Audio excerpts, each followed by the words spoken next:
shifts. Now, quick moves, flexibility, and developing a thick skin is inevitable. Today on Morning Cafe, we'll look at the state of the nation in relation to the politics of the day and the movements of the above-mentioned individuals. We'll later shift gears to one occurrence in life that has become a nightmare to the lives of many: infidelity.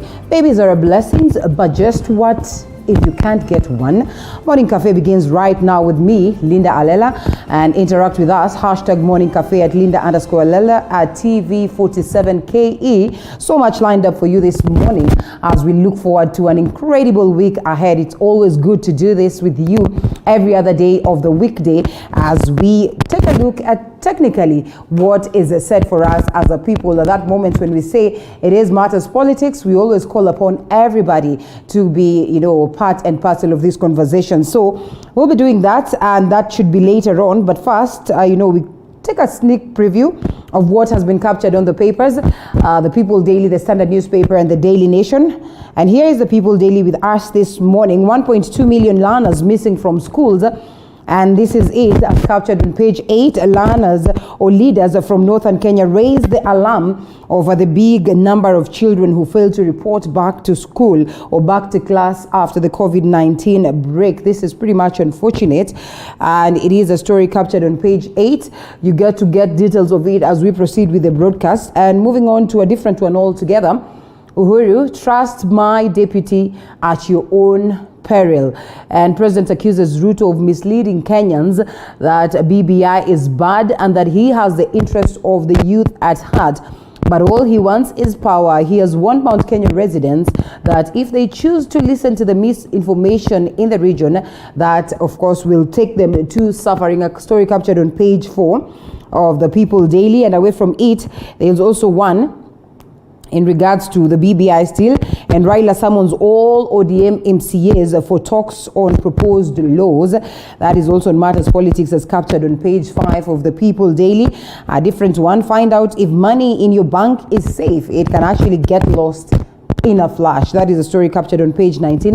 I think it's one that you probably need to look at, especially for many of you who probably saved some money somewhere. It is necessary that you get to understand what this report speaks of. And query in judiciary as Mwilu plans appeal on order asking her to keep off. This is also a story captured on page 6. It's going to be an interesting one that we'll be looking at alongside my panelists. Race for 2022 poll plays out in Wambora's choice as the chair of the Council of Governors is also an interesting story that we'd love to look at. And that is on the People Daily front page of the key stories that you'd expect. On the Standard newspaper, fight for the youth, staking a claim.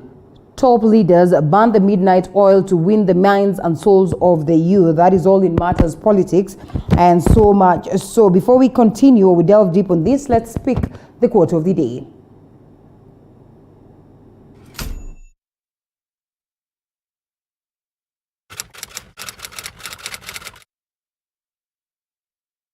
Quote of the day: you're braver than you believe, and stronger than you seem, and smarter than you think.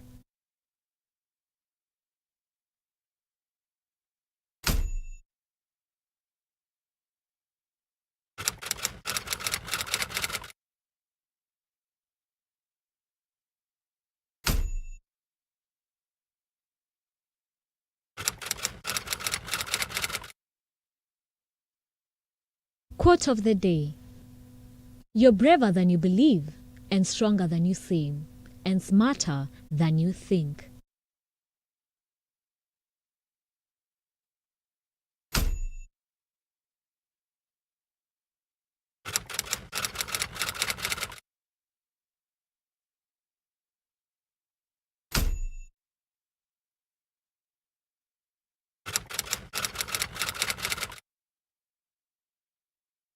Quote of the day: you're braver than you believe, and stronger than you seem, and smarter than you think.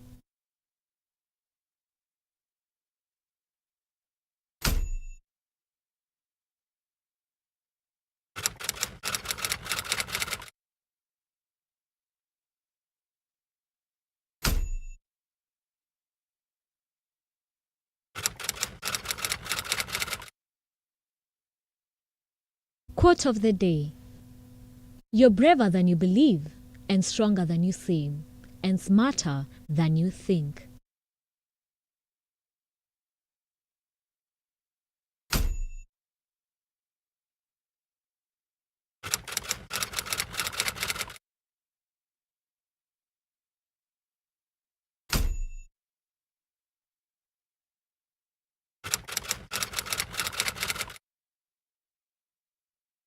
Quote of the day.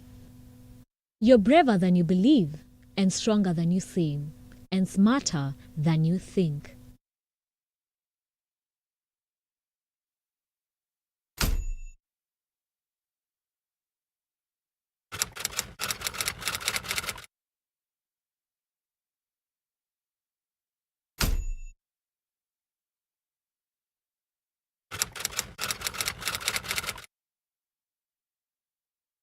Quote of the day. You're braver than you believe, and stronger than you seem, and smarter than you think.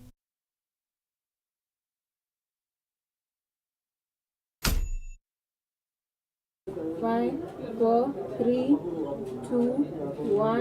Object. Use the small finger because it can go inside the mouth. Don't use the other fingers. If the object does not come out, then you turn the baby facing down, then you support the neck area. Then you use your lap to support your hand. Then you give 5 sharp back blows. So 1, 2, 3, 4, and 5. Then you turn the baby facing up. You look through the mouth. If there is any object that you can see, you use the small finger to remove it. If there is nothing, then you turn the baby facing up, support your hand on the lap, then use your 2 fingers to give 5 chest thrusts. So 1, 2, 3, 4, and 5. So you repeat the cycle of 5 chest thrusts followed by 5 back blows. Yeah, you do that in a cycle of 3. If the object does not come out, then you tell someone to call for an ambulance as you continue doing the maneuvers, or you yourself, you can call and then you resume the maneuvers of giving 5 back blows followed by 5 chest thrusts. When it comes to adult, the maneuver is quite different. That is, for an adult, you let the person stand, then you have your one leg in between the leg of the adult, and then you use one arm to support the trunk, and then you lean them slightly forward, and then you give 5 back blows. Yeah, that's for adult. After the 5 back blows, instead of the stomach thrust, you make a fist of your hand and place it slightly above the navel and give 5 stomach thrust. So you use the other finger to support and you pull inward and upwards, inward and upwards. So the impact of giving pressure through back blows or through stomach thrust will push the object out.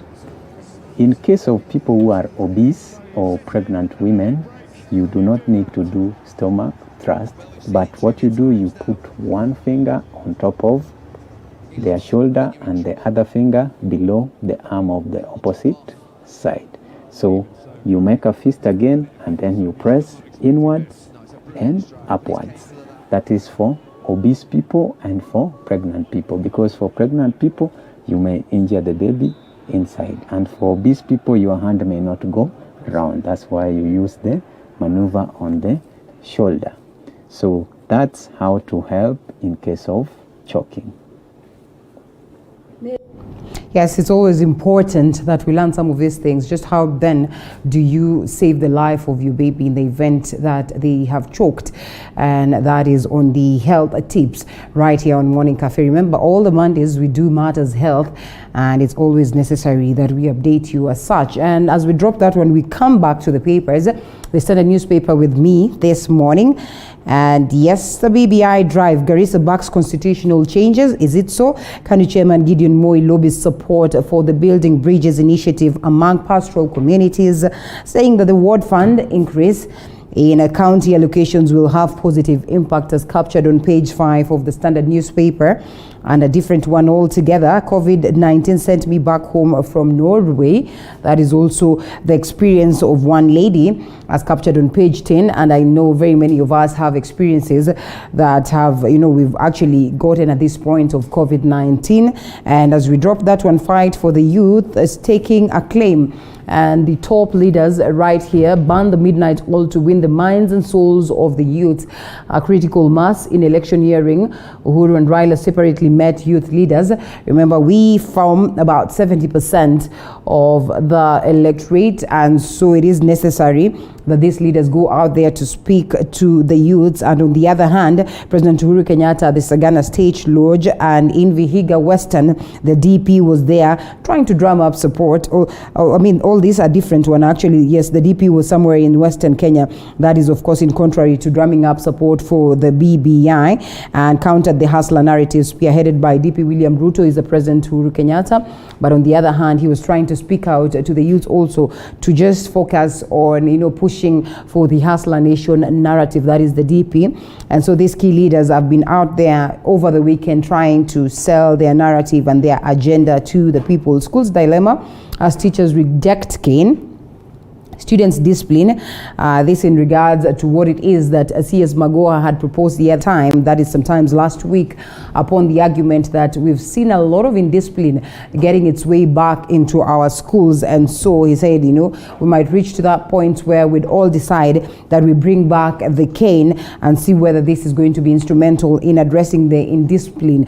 Away from it, cereals board changes focus to retail market. NCPB will no longer store grain for relief food. Instead, it will enter the retail business for profit. That is also an interesting one to note for the ones who are in this direction. That is on the business news captured on page 14 of the 24, of the Standard newspaper. And as we drop the Standard newspaper, let's take a look at what has been captured on the front page of the Daily Nation. This big story also. But before that, Mwilu twist of fate as judges applied the step-aside principle of governors. A story has been captured on page 8. We'd love to hear what the guests I'll have this morning will have to say in regards to this. But away from it, missing children, 120,000 learners in northern Kenya dropped off. A story captured on page 7 and has also been captured on the People Daily. Big story, pension shocker for civil servants, teachers and workers in security forces among those affected by the new terms. What are we speaking about? State workers have started feeling the pinch of contributory scheme that will see them, shoulder a portion of the retirement benefits bill, and the scheme, which will be implemented in 3 phases, starting with deductions of 2% this year until 2023, when workers will contribute about 7.5% of their gross pay. Now, the scheme was enacted in 2012, but met resistance from different unions. This is a story captured on page 7. We get to know details of it as we proceed later on matters politics. Uhuru owes me nothing, says Deputy President William Ruto, and he says, I'm defending the Jubilee track record from whichever place because we were elected jointly with President Kenyatta and have that debt to pay to the people of Kenya. We'll be forming the basis of our conversation this morning as we take a look also at the politics of the weekend and how politics is shaping the state of the nation. The tycoon facing 9 billion tax bill for at least 2 decades, Patrick Njiro Korea, has managed to leave a recluse, silently minting millions from his businesses. And this is technically what you see in most cases. It's an interesting story. You can always grab a copy and get to see. That is on page 12. Family demands justice for man who was killed by politicians' motorcade. A story captured on page 3. And so much so in regards to the to the newspapers. And so we'll be looking at them as we proceed with the show. And away from it, we've already taken a look at the quote of the day. Let's briefly look at what is on the roads before we look at the stories that have been prepared by my team. And here we are. In most cases, I always say I like it when I start from Parklands, but I think it's only fair that we take a central point where most of the roads will come to stand at as they get to the CBD. And as you can see, some bit of traffic. This evidently tells you that there are key roads that connect to town or to the city that are badly off, and that speaks of Mombasa Road. As you can see, Mombasa Road all the way from this side of Machakos to Mlolongo. And here we are, Mlolongo going down. You realize there's a bit of traffic around Gateway Mall, and this traffic, it's actually not a bit of traffic, it's more than you can imagine. So it's a snarl up right here all the way to Imara Daima. If you're taking that direction, you know what it is that you expect going down to around Nairobi West there, and now getting yourself into the city. That tells you that somewhere around here you can get some bit of traffic if you're taking that direction of Mombasa Road. So people using Mombasa Road, it's a Monday, it's a jammed up affair, and so you know what to expect. If you can take an alternative route, then so be it. If not so, then step out of the house as early as now if you haven't, to beat that traffic. That also brings me to this point where we take a look at what is happening on the southern bypass. The southern bypass is not so ugly this morning, all the way down to the sides of Ongata Rongai. Some not really much of traffic that would get you worried in any way. And so if you're taking that direction, you need not to worry. As you are looking at the southern bypass, it drops us at somewhere around Langata Road, and Langata Road right at the bottom. Yes, Langata Road is right here, and so Langata Road is not doing so bad this morning, as you can see, all the way to these sides of the Bomas of Kenya. As you are headed to the city that is in Nairobi, there's not much of traffic around Langata Road, so you need not to worry if you're taking that direction right here. And bringing us to Ngong Road around here, Ngong Road is also so good this morning. This is all Ngong Road. As you can see, as you're headed to the city, Ngong Road is not doing so bad this morning as you come all the way, and you find yourself that it's not bad somewhere around the city also. So Ngong Road is not as bad. Mbagathi is somewhere down here. Mbagathi is not doing so bad this morning also. And so that means you need not to worry. Somewhere here, as you headed to town, is where you can get some bit of traffic around Langata Road, and tells you that there's some roadworks ongoing, and that's the reason why, but it is moving well all the same. Let's come to these other sides of Lusaka Road. Lusaka Road is also not badly off this morning. This is after you leave Langata Road to the roundabout and getting yourself somewhere around Lusaka Road. It's pretty much of an ease this morning, and all the way to Jogoo Road. As you come to connect to Jogoo Road, there's a bit of traffic, but it is moving well. All this going down or coming from Makadara, coming all the way to the city, Langata Road is not so bad. That is Jogoo Road, sorry. Jogoo Road is not so alarming this morning. Somewhere around Kikomba Market, Majengo, and the Ring Road, Kamkunji, around there, you find a bit of traffic, but this is probably caused by the movements of people as they're going to run their errands. So it's not as bad as you'd probably get worried about. And taking a different direction altogether to these sides of Pangani, Ngara, and Thika Road. Here we are. Yes, there's a bit of traffic around Thika Road. Let's go down and see where it starts from. This area of Githurai. Yes, you find that this is traffic going all the way, and yes, it couldn't be quite heavy, but it tells you that yes, there's a cause of alarm on the sides of Thika Road going all the way down. It is not looking so good this morning, and we are here somewhere around Drive-In as we proceed all the way down to the bit of a survey around Mathare Hospital. It gets heavy somewhere around there. Because of course there is that connection and where they get to meet up with vehicles coming from Muthaiga Road, and so going all the way down Pangani area, traffic is not looking so good, but as you headed to town, Ranga Road, it's pretty much good. It becomes better as you take that direction. Parklands Road, here you are, not so bad this morning. Springs Valley, all this direction is not looking ugly. And taking us to Waiyaki Way, there's a bit of traffic somewhere around Waiyaki Way, but it is not badly off because it is moving. And as you can see, Waiyaki Way doesn't look that ugly, apart from some certain tenants where you get some bit of traffic, but then again it eases up. And that's more like it on what is happening on the roads. In the event that there's something that is alarming, I'll be here to update you accordingly.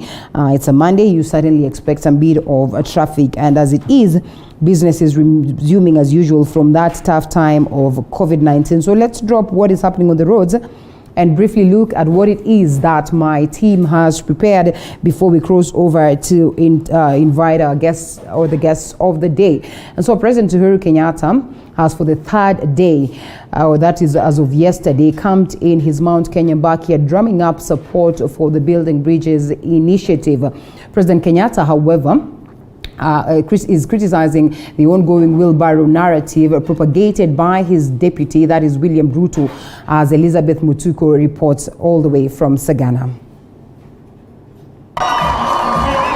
In his third day in the region, President Kenyatta met the youth from the larger Mount Kenya region, rallying them to support the BBR report.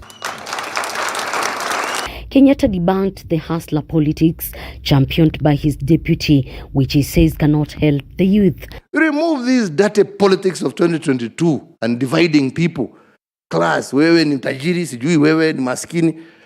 Na tuseme, as a country, if you want to be a leader, let us work together to ensure we put in place the right constitution, put in place the right policies, to ensure that we end poverty. The president further says the youth don't need wheelbarrows as paid out by his deputy William Ruto, but strong institutional changes for the future benefit. But poverty cannot be ended by handouts, my dear brothers and sisters. Yeah? It will never be ended by handouts. Yeah? Uhuru is here today, tomorrow is gone. So if you were dependent on me, saidiaing you and your wife and your child, sasa wakati nitakuwa hapa, utafanya namna gani? Na hujajipanga. On the third gender issue, which threatened dissolution of parliament, President Kenyatta says with BBI in place, the country will have the right leadership of women. My friend, no. Because it is not just an issue of leaders going to choose their girlfriends. Hakuna msimamo, hakuna badala ya kufuata mahitaji ya wananchi, kazi yake ni lipstick na kufuata ule alimpatia kazi. This time, President dismissing his political opponents, saying no amount of abusive language which will move him, applauding the new Nairobi leadership. Sisi ni watu ya handshake sasa. Sisi ni watu ya handshake. Hata wale tumekosana, sisi maombi hata miwani hiyo ikija ndio bro. Ulikuwa umepotelea wapi jameni, siku nyingi sijakuona. Eti upewe kitu jameni, hamna kitu.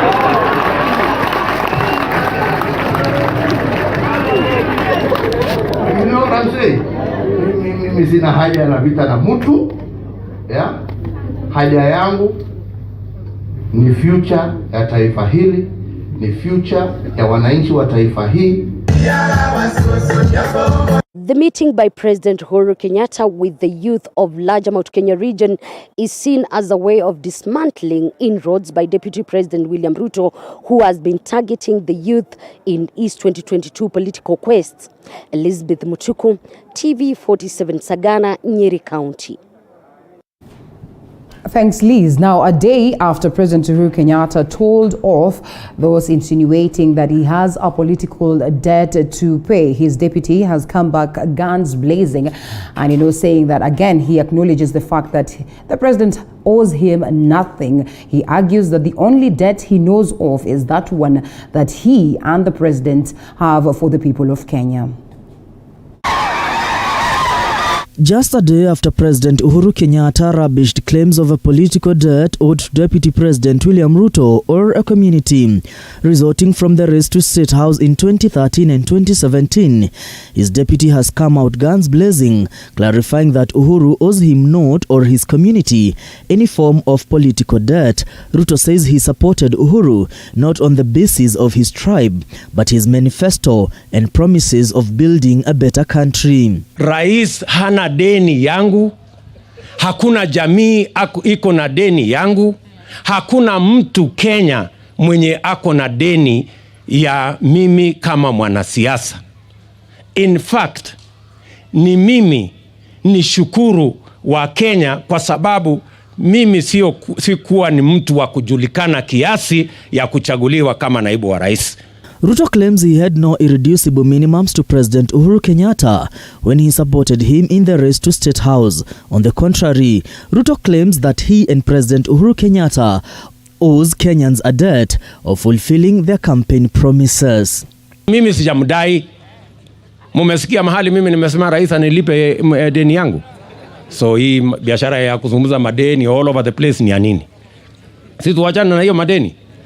Si serikali, si nyinyi wananchi ndio mnapiga kura ndio serikali iundwe? Si serikali, kwani hii serikali ya 2022 itakuwa tofauti? Kwani 2022 itachaguliwa serikali na mtu mmoja? Si 2022 ni hapa tu wananchi watapiga kura? Political sentiments from President Uhuru Kenyatta have been raising eyebrows, many interpreting the recent revelations by the president as an open betrayal to his deputy, whom he openly pledged his full support after his tenure in the presidency. Sasa watu wakisema sahi hakuna deni, ni kweli hakuna deni. Sisi tutarudia kupiga kura kama tu vile tulipiga siku ile, kwa sababu wewe ndio ulikuja ukatuomba kura. Wale watu wengine wanaongea kusema hakuna deni, iko siku walikuja hapa kufanya maendeleo. We want again to affirm that yes, kuna watu waliongea huko, lakini hiyo ni maoni yao. Maoni ya watu wa Mount Kenya region ni vile tuliagana. Hitting back at the president, legislators who had accompanied DP Ruto to Narok asked Ruto to continue interacting with Mount Kenya voters and not to depend on political brokers who might end up frustrating his presidential bid. Alisema mzuri. Kuna kitu moja alisema ya maana na tunamshukuru. Sana tunamshukuru rais. Alisema mtu yote anataka kwenda Mount Kenya apitie mlango ya mbele. Mlango ya mbele kwa mambo ya siasa ni raia. Na wewe unakuja kwa raia. Hapa Kirigoris mnataka William Ruto apitie kwa raia ama kwa brokers? Akuja kwenu direct? Ama mnataka apitie kando? Kura si kungojea kuendoziwa na mtu. Never wait for the president of the republic to endorse you. Usingojee ati watu ya kabila yako wa kuendorse. Wewe amuka, jitafutie kura, ushindwe, ujue umejitafutia kama mwanaume. On his part, Ruto has promised not to ride onto the folly of political bigotry and tribal zealotry in his bid to State House come next year. Sitaki kutafuta uongozi kwa sababu ya madeni ya watu walisema. Hapana. Mimi nataka nitafute uongozi kwa sababu niko na sera na maono na mpango ya kubadilisha taifa letu la Kenya. Na Wakenya waniweke kwa mizani na wale wengine wote ambao wako katika kinyang'anyiro hii, tujue ni nani anaweza kupeleka taifa la Kenya mbele. The deputy president was speaking in Kilgoris, Narok County after a church service and a community empowerment program. Mwangi Maina, TV 47. Still on politics, the BBI campaigns are seemingly taking off. ODM leader Raila Odinga has refuted Deputy President William Ruto's claims that reggae has stopped President Uhuru Kenyatta's Big Four agenda. With Baringo Senator Gideon Moi took the BBI caravan to Garissa County, with ANC party leader Musalia Mudavadi cautioning the government that its high appetite for loans could have a ripple effect on Kenyans. ODM leader Raila Odinga has refuted Deputy President William Ruto's claims that the handshake has put on hold President Uhuru Kenyatta's Big Four agenda.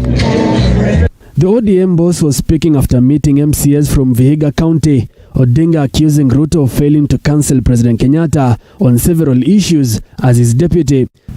Wewe ndio juu kule mbaya unasema kama mambo imeenda mbaya ni wewe na rais. Baadaye sasa naanza kusema makosa yote ni ya rais peke yake. Wewe uko wapi? Unasema wewe ndio mshauri yake. Ati wewe ndio unamshauri sawa sawa. Mambo imeenda mrama namna gani? Sisi hatuko kule ndani. Meanwhile, Baringo Senator Gideon Moi took the BBI caravan to Garissa County, Moi asking the residents to extend President Kenyatta's generosity of appointing Senator Yusuf Haji to lead the BBI task force by supporting the document. So lazima tuhakikishe nini? Ipite. Na nimesikia maoni ya mzee amesema tunataka constituency nyingine, si ndio? Unajua sasa Gideon ako na nyinyi on your side on that. Yo mita watetea vile mita weza. Nilichoona ya kwamba uamuzi umefikiwa bila sisi kusikizwa. Asiyekubali kushindwa si mshindani.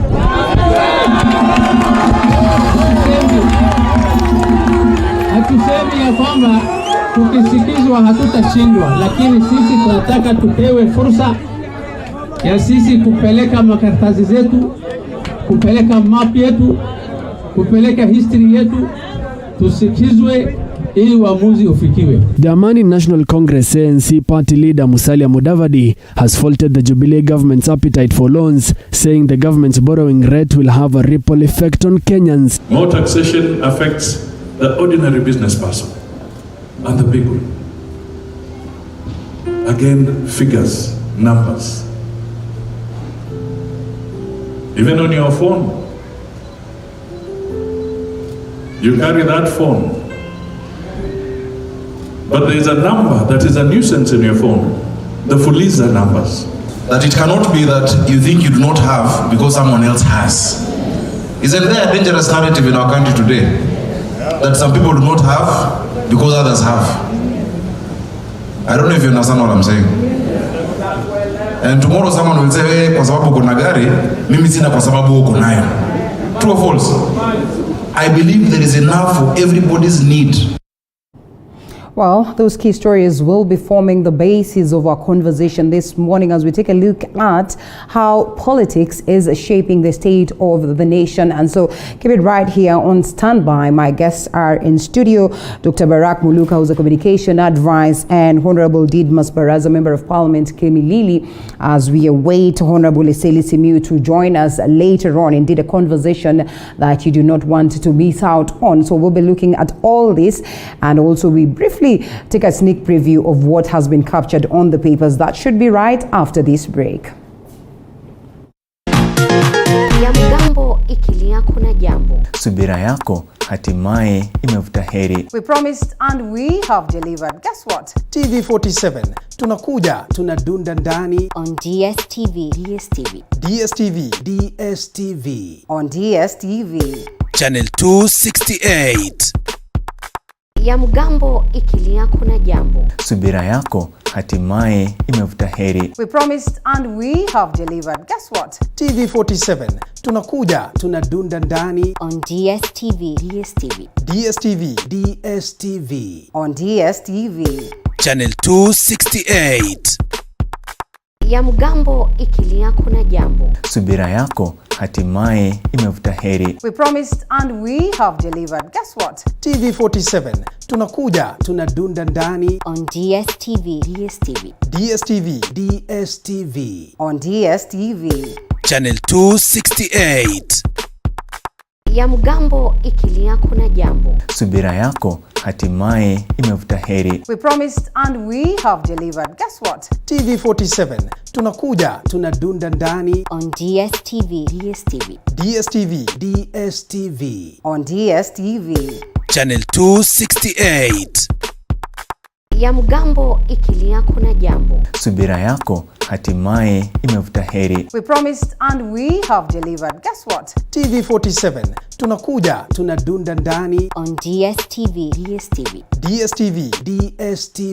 On DSTV. Channel 268. Ya mgambo ikilia kuna jambo. Subira yako hatimaye imevuta heri. We promised and we have delivered. Guess what? TV47 tunakuja, tunadunda ndani on DSTV. On DSTV. Channel 268.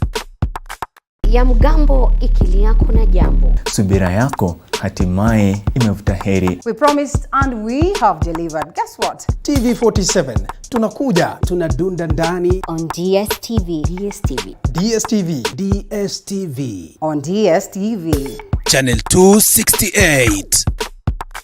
Ya mgambo ikilia kuna jambo. Subira yako hatimaye imevuta heri. We promised and we have delivered. Guess what? TV47 tunakuja, tunadunda ndani on DSTV. On DSTV. Channel 268. Ya mgambo ikilia kuna jambo. Subira yako hatimaye imevuta heri. We promised and we have delivered. Guess what? TV47 tunakuja, tunadunda ndani on DSTV. On DSTV. Channel 268. Ya mgambo ikilia kuna jambo. Subira yako hatimaye imevuta heri. We promised and we have delivered. Guess what? TV47 tunakuja, tunadunda ndani on DSTV. On DSTV. Channel 268. Ya mgambo ikilia kuna jambo. Subira yako hatimaye imevuta heri. We promised and we have delivered. Guess what? TV47 tunakuja, tunadunda ndani.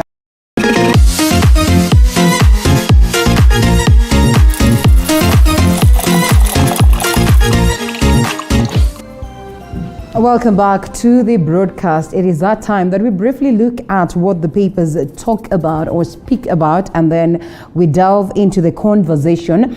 And so that means we won't be picking the key stories because they form the basis of our conversation, but we pick others that have also been captured and are of equal importance on the papers, the People Daily, the Standard newspaper, and the Daily Nation. Joining me for the conversation, as earlier mentioned, Dr. Barak Muluka, who's a communications advisor. And we also have Honorable Didmas Baraza, Member of Parliament, Kimilili. Good to have you, gentlemen. Karibuni sana. And briefly, we take a look at some of the stories that have been captured on the paper that we might not, capture much when we get to the conversation. And I guess I can see one that has been captured on the front page of the Daily Nation in regards to the getting on board of Mwilu as the acting, CJ. And as it is, ruling on Mwilu tosses judiciary into a quadri. Divergent views culminate or emerge from senior practitioners of law following verdicts barring her acting as CJ.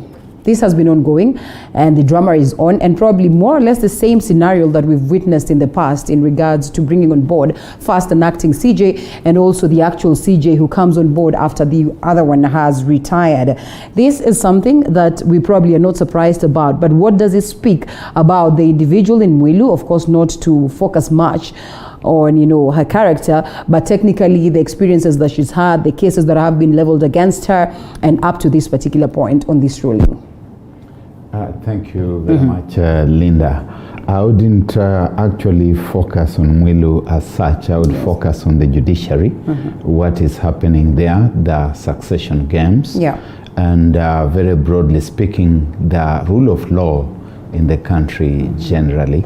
That we are getting into a very interesting dispensation where the courts seem to be getting into a state of dysfunction. First, when they make rulings about other institutions. For example, we were here a few weeks ago when we were talking about the goings-on at City Hall in Nairobi, and they appeared extra legal, and I am still persuaded that they were extra legal. That one is using the back door to achieve certain seemingly legal ends, but when you scratch beneath the surface, the legality of the whole thing starts getting questionable. The judiciary has walked itself into that trap. Remember that there were certain proceedings which were supposed to be commenced against Deputy Chief Justice Mwilu, and a lower court, of course, stayed that process. You can see now, once again, a lower court is in a situation where it is actually trying to send her home. We said here before, and we say it again, that once these extralegal processes begin, we can never tell where they are going to end. But it's all about succession.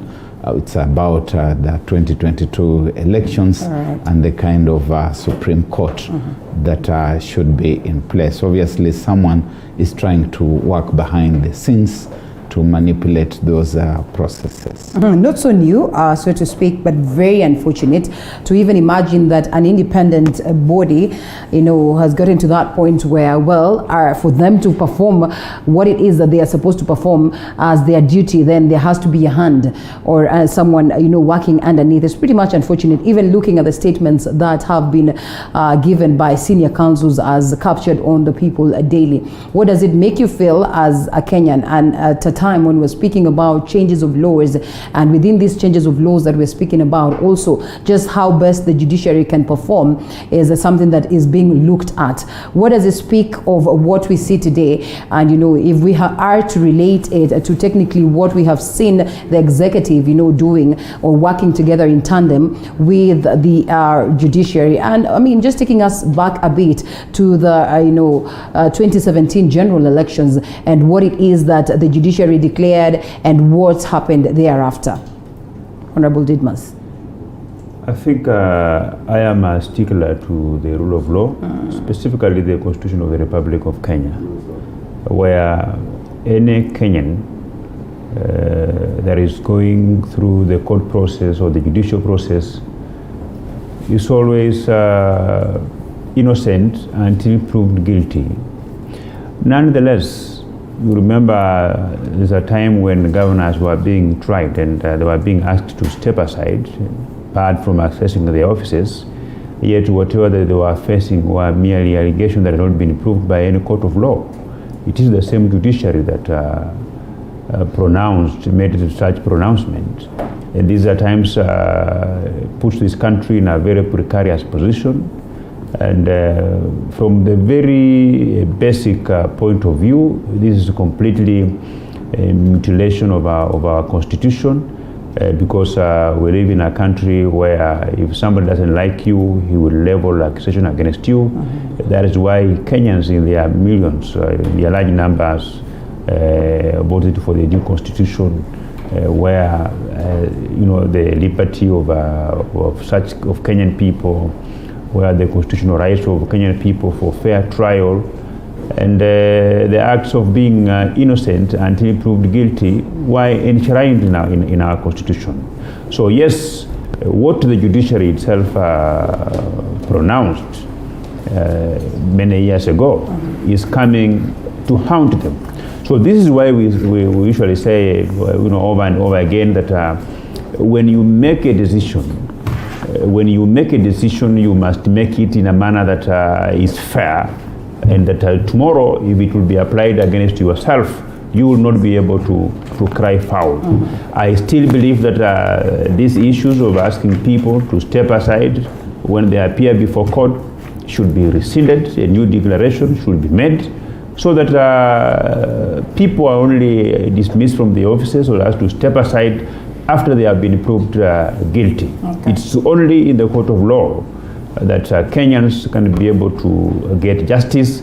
And this, therefore, what means today is that tomorrow if somebody goes to court, or rather if the government doesn't like a particular civil servant, and they manufacture some charges against that particular person, that is the easiest way of getting that person out of office, which is a dangerous ground that this country Allow me is to come in a standing bit and ask this. Is it genuine to argue that this is happening courtesy of what happened or played out in 2017? I mean, we have been here and we have seen these processes as they have been conducted. It's not always been easy getting another or a new Chief Justice, as it's been the case. So why would we equate this to what it is that played out in 2017? No, I'm not talking about what happened in 2017. I'm talking about the declaration by justice, by judges of the High Court, that governors who are facing anti-corruption charges in court were barred from accessing the offices. Yes. So that declaration is being applied against the judges. So when they were making those declarations, they thought that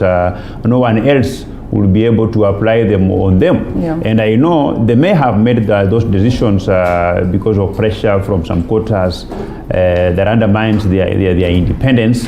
And that is it. It's something that needs to be corrected because it defeats the principle of innocence until proved guilty, which is properly anchored in our Constitution.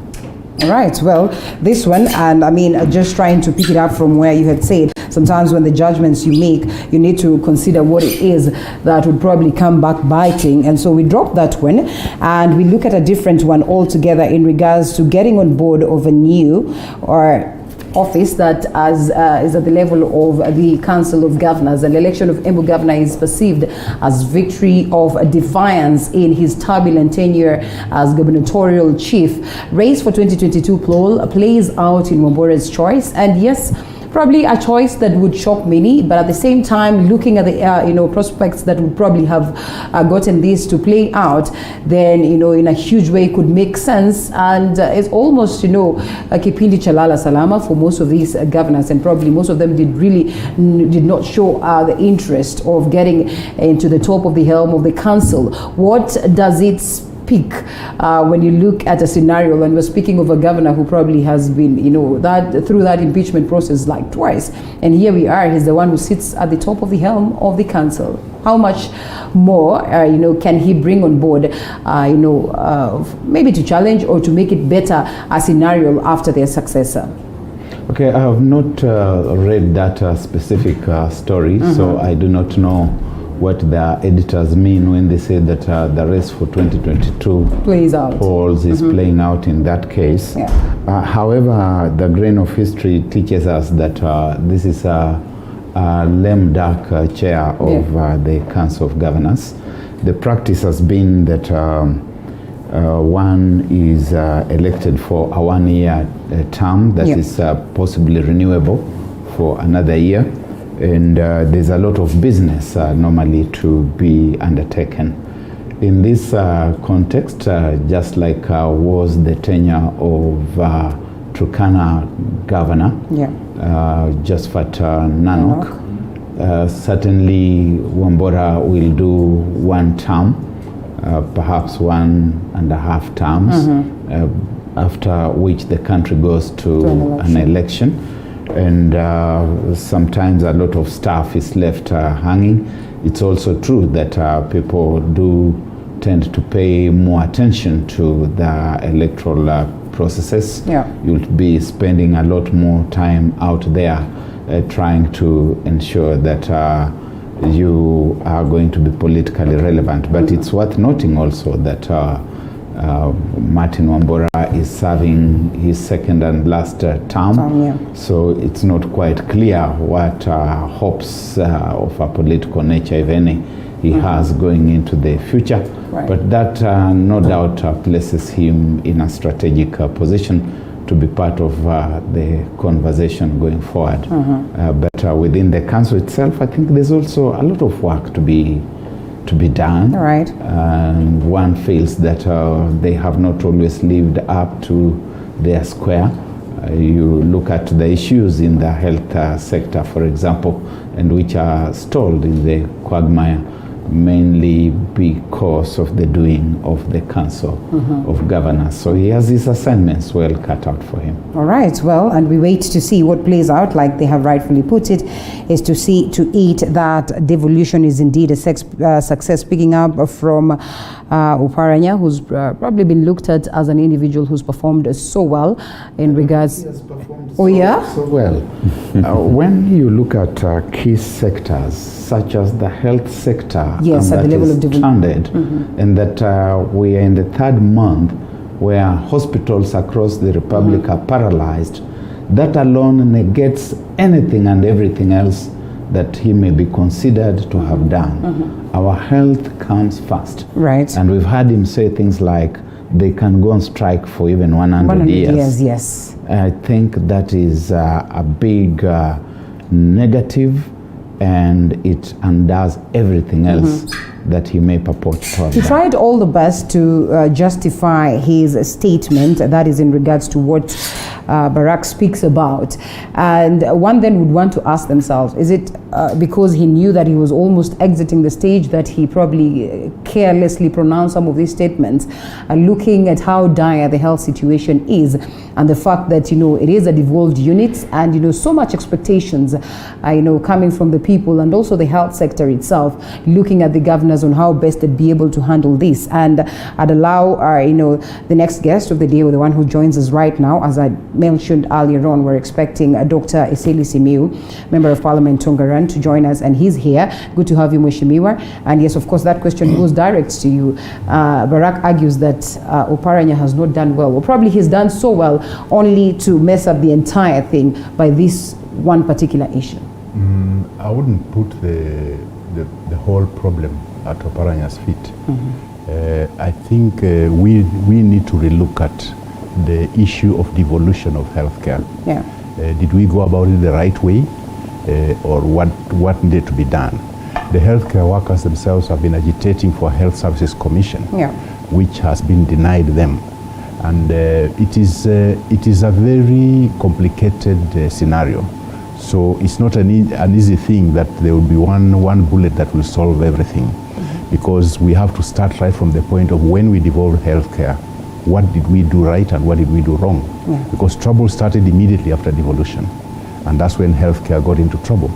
And the issue of looking, the whole problem with healthcare as it is devolved is the welfare and the care of the health personnel. In the sense that I, being a former health worker myself, I know that healthcare is a situation where it requires continuous education for all healthcare workers. Now that was not well factored into the devolution factor, where you find that some counties actually have their healthcare workers who have gone for education, and they are being paid salaries by the same county government, and they are not rendering the services to the county government, they are rendering services to Moi Teaching and Referral Hospital or Kenyatta National Hospital. So it's a very complicated issue that needs to be relooked at in totality to see whether we did it the right way. So it's a difficult thing to pinpoint and say this person did wrong, this person did wrong. I think we all as a nation are missing the whole point with this devolution of healthcare. We need to relook at it, and perhaps we need to rework it and do it differently. Well, that's an interesting view right there. We might not be able to delve deep into that because there's so much to address. But we look to a different story as captured on page 7 of the Daily Nation. Public servants take salary cut in new pension plan. This is something that had been disputed earlier on, but here we find ourselves back to it. Civil servants, teachers, and security forces are having to reorganize their budgets after taking a 2% cut on their January pay slips. And this is captured right here on page 7. The deductions will go towards financing the state workers' newly introduced mandatory retirement savings plan known as the Public Service Superannuation Scheme, that is the PSSS. This had been disputed earlier on, and we are looking at people who are struggling. I mean, the cost of living is one that you probably would not even want to imagine, saying that you're going to get a single cent from someone's pay. This is indeed worth a project, or probably the government should again relook into this? I think we need to look at it in two ways. It's always good to have retirement savings, but it's also very important that workers are able to fund their current expenditures in terms of taking their children to school, which is equally very, very, very important. And such a law should also be, Kenyans should be given time. In modern democracies, when you have such a bill that will affect the salary of the citizens of the country, they are usually given a leeway of about maybe 5 years before it comes to an effect. I say so because most Kenyans have committed their pay slip, and whatever they are taking home is not even enough to support their livelihood. So when you give them some time, it will mean that they're able to sort out their financial requirement. If they have loans, they should be able to scale down the loans that are taking from there, so that you don't cripple them. I am sure, and the Honorable Esel will agree with me, that when you effect such kind of deductions, very many Kenyans are going to have, even they will not even have, on their payslip even is negative. Yeah. Somebody has taken so much loans. Yeah.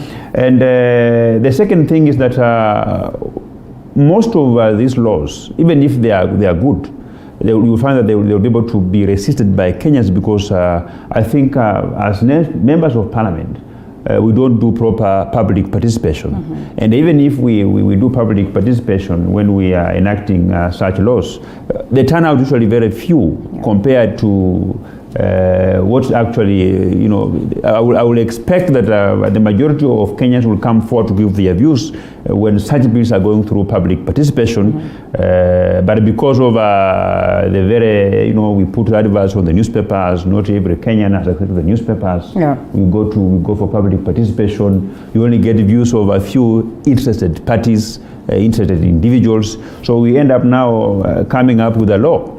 How I wish we have a situation where, and we can look into it, where if the law is enacted, we must also have the ways on how we can terminate such kind of a law in the event that it doesn't serve the purpose that it was made to be designed. Yeah. All right, well, that's a good view. And is there something that you'd want to top up in regards to this, as we probably put it to a close, in as much as also there's this one story that we'll want to overlook, but then again, it is a cause for alarm. About 120,000 learners have dropped off school in northern Kenya. And I mean, probably the numerous untold stories from different, parts of the country. And it just leaves us wondering what is left of, matters education in the country, what is left of our girls, our boys, and, what is left of just shaping the future, courtesy of what we gain from education. These things are boiling down to hard times. Okay. We are going through hard times. If you look at the superannuation, the retirement things that you talked about earlier, they are indeed supposed to have come into effect last year. They didn't, largely because of the burdens associated with COVID-19. Have they gone away? Nope. They haven't. They are still there. Yeah. Therefore, if there was a logic in staying that particular activity, there is still the same logic to today. And then when you look at the school situation, you have to wait on the other side of the scales against the realities of life, the drudgeries of day-to-day living, in which starting to make certain activities secondary, going to school, for example, and whether you have got everything that it takes to go to school. You're even being told you should come with masks. You're able to come with the masks. You are being told that there's uniform to be also bought and to be worn.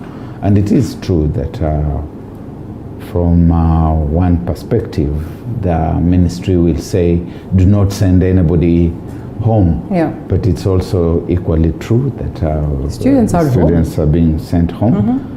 But more fundamentally, basic needs such as food, health are not yet in place, and education itself starts becoming a luxury, unfortunately. Well, okay, we get to see some of these things and just how they play out, how they will be received, and whether indeed, as Mheshimiwa would argue, probably a scenario where they would push for the same, that in the event that these laws do not work as expected, then a reverse of the same can be easily implemented. Let's drop this one and cross over to a different conversation altogether now as we get to the line of politics, but that should be after this break.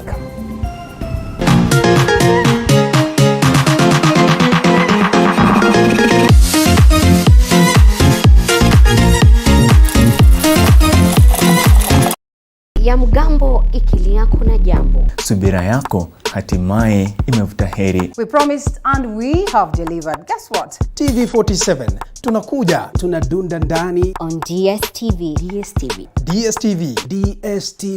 On DSTV. Channel 268. ya mgambo ikilia kuna jambo. Subira yako hatimaye imevuta heri. We promised and we have delivered. Guess what? TV47 tunakuja, tunadunda ndani On DSTV. DSTV. DSTV. DSTV. On DSTV. Channel 268. Ya mgambo ikilia kuna jambo. Subira yako hatimaye imevuta heri. We promised and we have delivered. Guess what? TV47 tunakuja, tunadunda ndani On DSTV. DSTV. DSTV. DSTV. On DSTV. Channel 268. Ya mgambo ikilia kuna jambo. Subira yako hatimaye imevuta heri. We promised and we have delivered. Guess what? TV47 tunakuja, tunadunda ndani On DSTV. DSTV. DSTV. DSTV. On DSTV. Channel 268. Ya mgambo ikilia kuna jambo. Subira yako hatimaye imevuta heri. We promised and we have delivered. Guess what? TV47 tunakuja, tunadunda ndani On DSTV. DSTV. DSTV. DSTV. On DSTV. Channel 268. Ya mgambo ikilia kuna jambo. Subira yako hatimaye imevuta heri. We promised and we have delivered. Guess what? TV47 tunakuja, tunadunda ndani On DSTV. DSTV. DSTV. DSTV. On DSTV. Channel 268. Ya mgambo ikilia kuna jambo. Subira yako hatimaye imevuta heri. We promised and we have delivered. Guess what? TV47 tunakuja, tunadunda ndani On DSTV. DSTV. DSTV. DSTV. On DSTV. Channel 268. Ya mgambo ikilia kuna jambo. Subira yako hatimaye imevuta heri. We promised and we have delivered. Guess what? TV47 tunakuja, tunadunda ndani On DSTV. DSTV. DSTV. DSTV. On DSTV. Channel 268. Ya mgambo ikilia kuna jambo. Subira yako hatimaye imevuta heri. We promised and we have delivered. Guess what? TV47 tunakuja, tunadunda ndani On DSTV. DSTV. DSTV. DSTV. On DSTV. Channel 268. Ya mgambo ikilia kuna jambo. Subira yako hatimaye imevuta heri. We promised and we have delivered. Guess what? TV47 tunakuja, tunadunda ndani On DSTV. DSTV. DSTV. DSTV. On DSTV. Channel 268.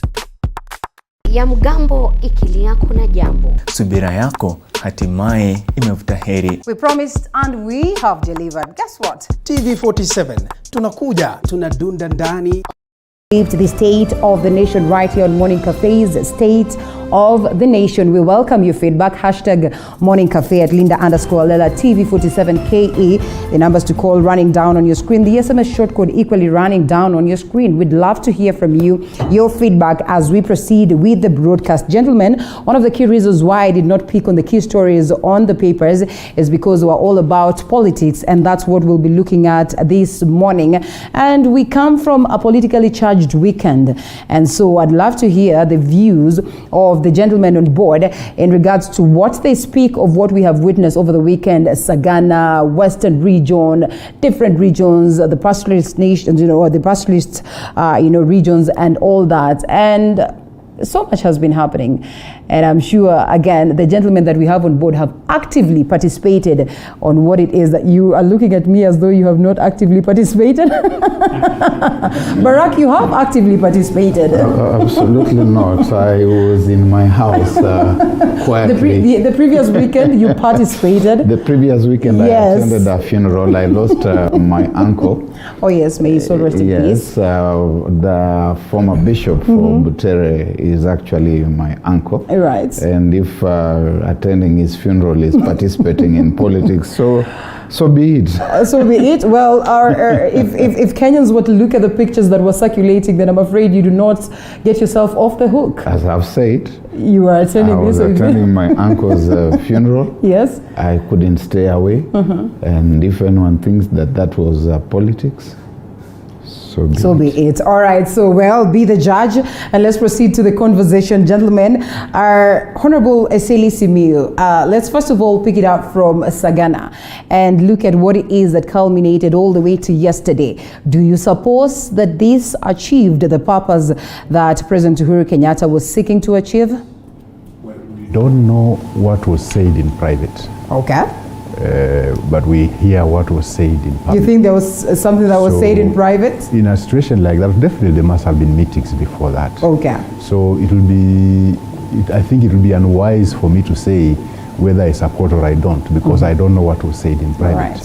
Right. Perhaps the only thing to say is the president is trying to consolidate his backyard. Given the onslaught his deputy has visited on him.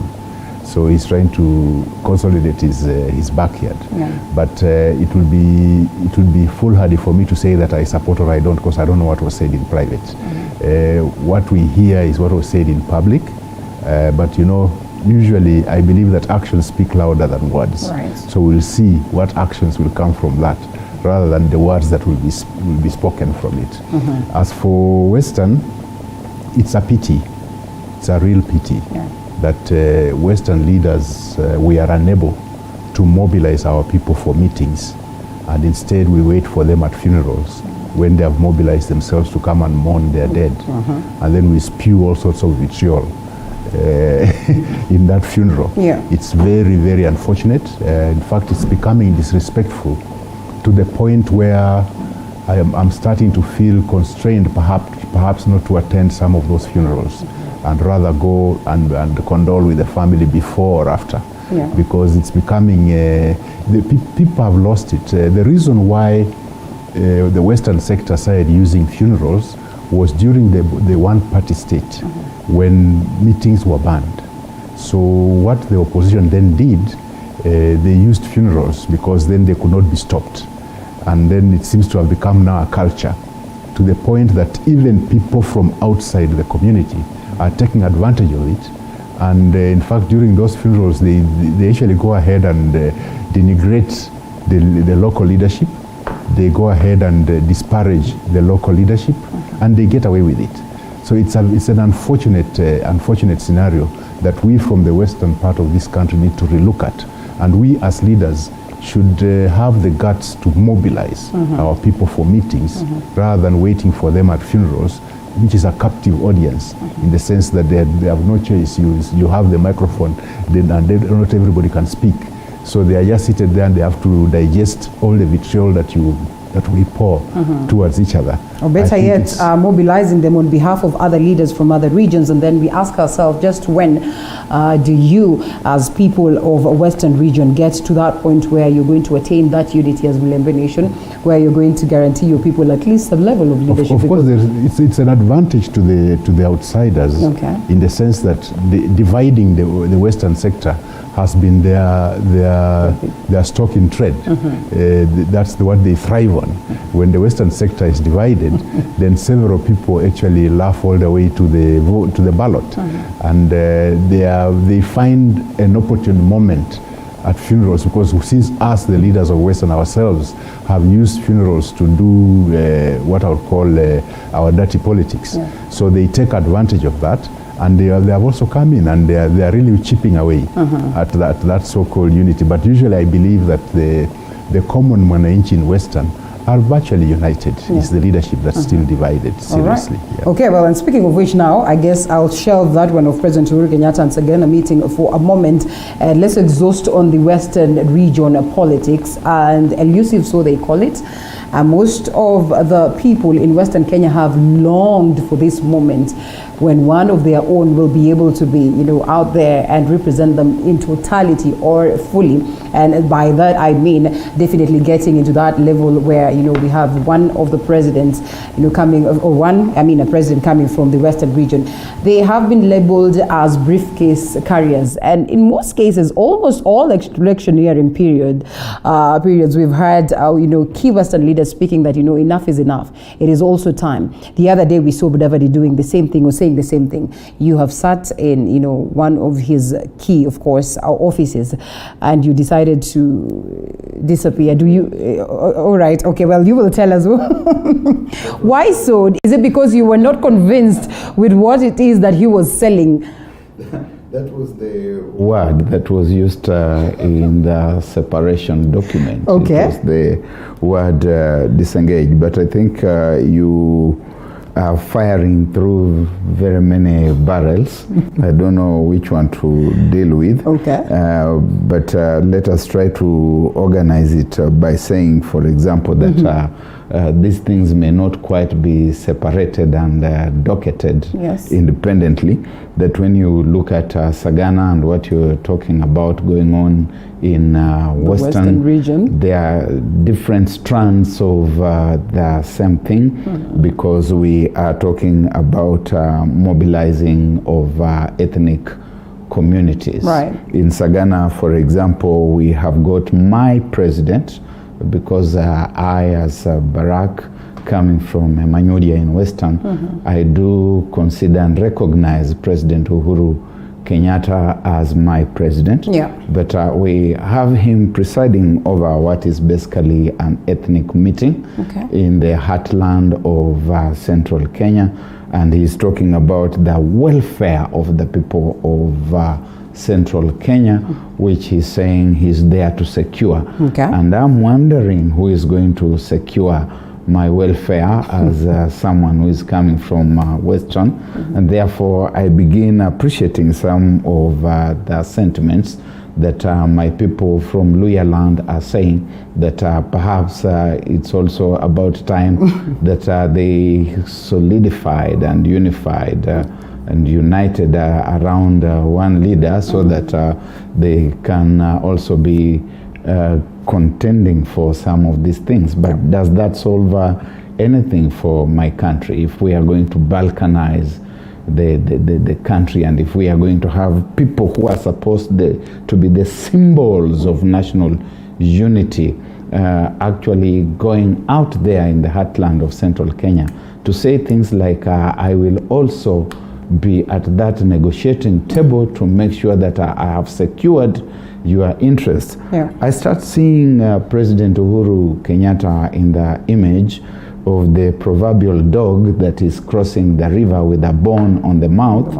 and it sees a reflection of itself in the water, and it forgets about the 10-year tenure that it has been given to deal with for the country, and starts wrestling against the reflection in the water, because it wants to have both bones. The bone that it has found, instead of sitting somewhere to deal with it, it's also very much concerned about what the other dogs across the stream are going to have, and therefore it loses both. And when it tries to engage in a fight against its reflection in the water, you know what happens. It drowns. An ethno-majoritarian society is what we are. We cannot overlook that. We keep saying that with pride in our backgrounds and all that.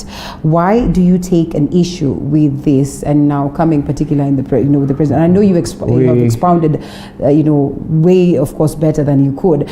But reality is that the president then in this case makes it very clear that this does not mean he's overlooked the other parts of the country, the other people that he is supposed to lead. It does. First, by going on radio and speaking in vernacular, I would have been interested to know what my president was saying on radio. He hasn't addressed me on radio for a very long time in a similar manner. the person in Pokomo would also want to be addressed, and so would the person in Turkana want to also be addressed. Then he goes into his homeland, because Kenya is no longer his homeland. His homeland is where he has narrowed himself into, and he's talking about protecting the interests of a community against the rest of us. Now, this kind of zoning of the country by the head of state and telling people that they should use the front door, and I don't know what the front door is, because to me the front door is going to the people direct. Yes. Back door is when someone smuggles you in and tells you, kuja hapa, I will show you how to sneak in. Now that starts becoming worrying. And we in Western are being told do the same. People in Rift Valley are being told do the same. The Maasai are being told do the same. What is going to happen to the country? Hold it right there. Let's loop in Honorable Didmus Baraza. The whistleblower in the name of Kangata, raised an alarm and said that there's trouble in the president's region, and that probably, many came on board to say that indeed is the reality. While the president would have, overlooked that, probably he was acting or he was responding in regards to, these alarms or these points that were raised by Honorable Kangata. Is there anything wrong to go and address trouble where there is trouble, as opposed to going, and address trouble just anyhowly? I have no problem at all with the president retreating to his backyard and speaking with his people. Yeah. My problem is what I heard him say. I heard him say, castigating other Kenyans who are assisting Kenyans in their own way, that Kenyans need jobs, they don't need wheelbarrows. While I may agree with him partially, but I want to tell him that the wheelbarrows that are being given are not funded from Exchequer. They're not funded from government money, where he can now say as the head of government, I don't think if we are channeling this money in the right direction. They're saying that this monies are coming from proceeds of corruption. Doesn't matter. It does matter to us as a people. It doesn't matter where you can say the money is coming from. But it matters where the money that is legitimately collecting from Kenyans is being utilized in terms of creating jobs for the thousands of jobless Kenyans. Kenyans are jobless and don't wait for someone to create the jobs before they begin to earn a living. They will attempt to use what is available to be able to afford food on their table, even if it's with wheelbarrow, even if it's engaging in groceries, even if it's engaging in using mkokoteni to ferry people's goods to earn a living. Some even engage in prostitution, not because they lack it, but because they do not have anything that will afford them put food on the table.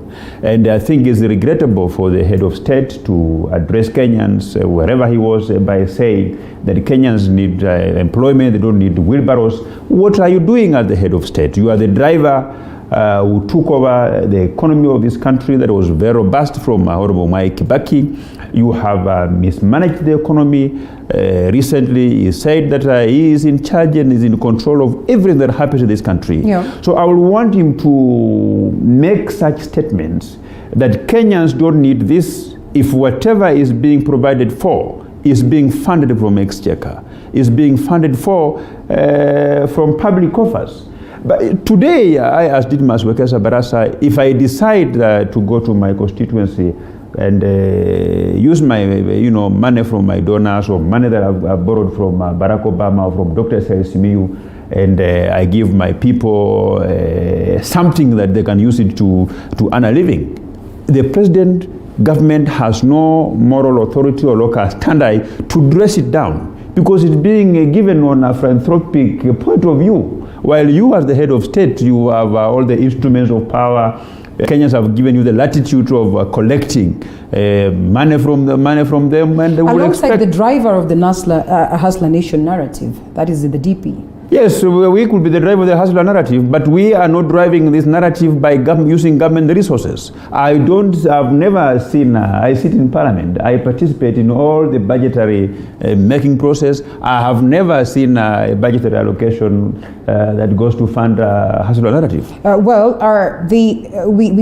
Kenyans probably would take issue on the fact that, the driver of the hustler narrative is in government today, and not much is being done from the side of the government to cushion them, to make their lives better. So why would they buy into the idea of these small, as many have called them, small handouts, as opposed to getting long-term solutions coming from the very same government of the day? Why would you take a sideshow and decide to take this in line with the line of philanthropy and all that, as opposed to focusing on addressing these issues at the point of government, and then later on come and tell us that this and this and this is on philanthropy basis, and probably would come in handy also to address your issues? Honorable Simiyu.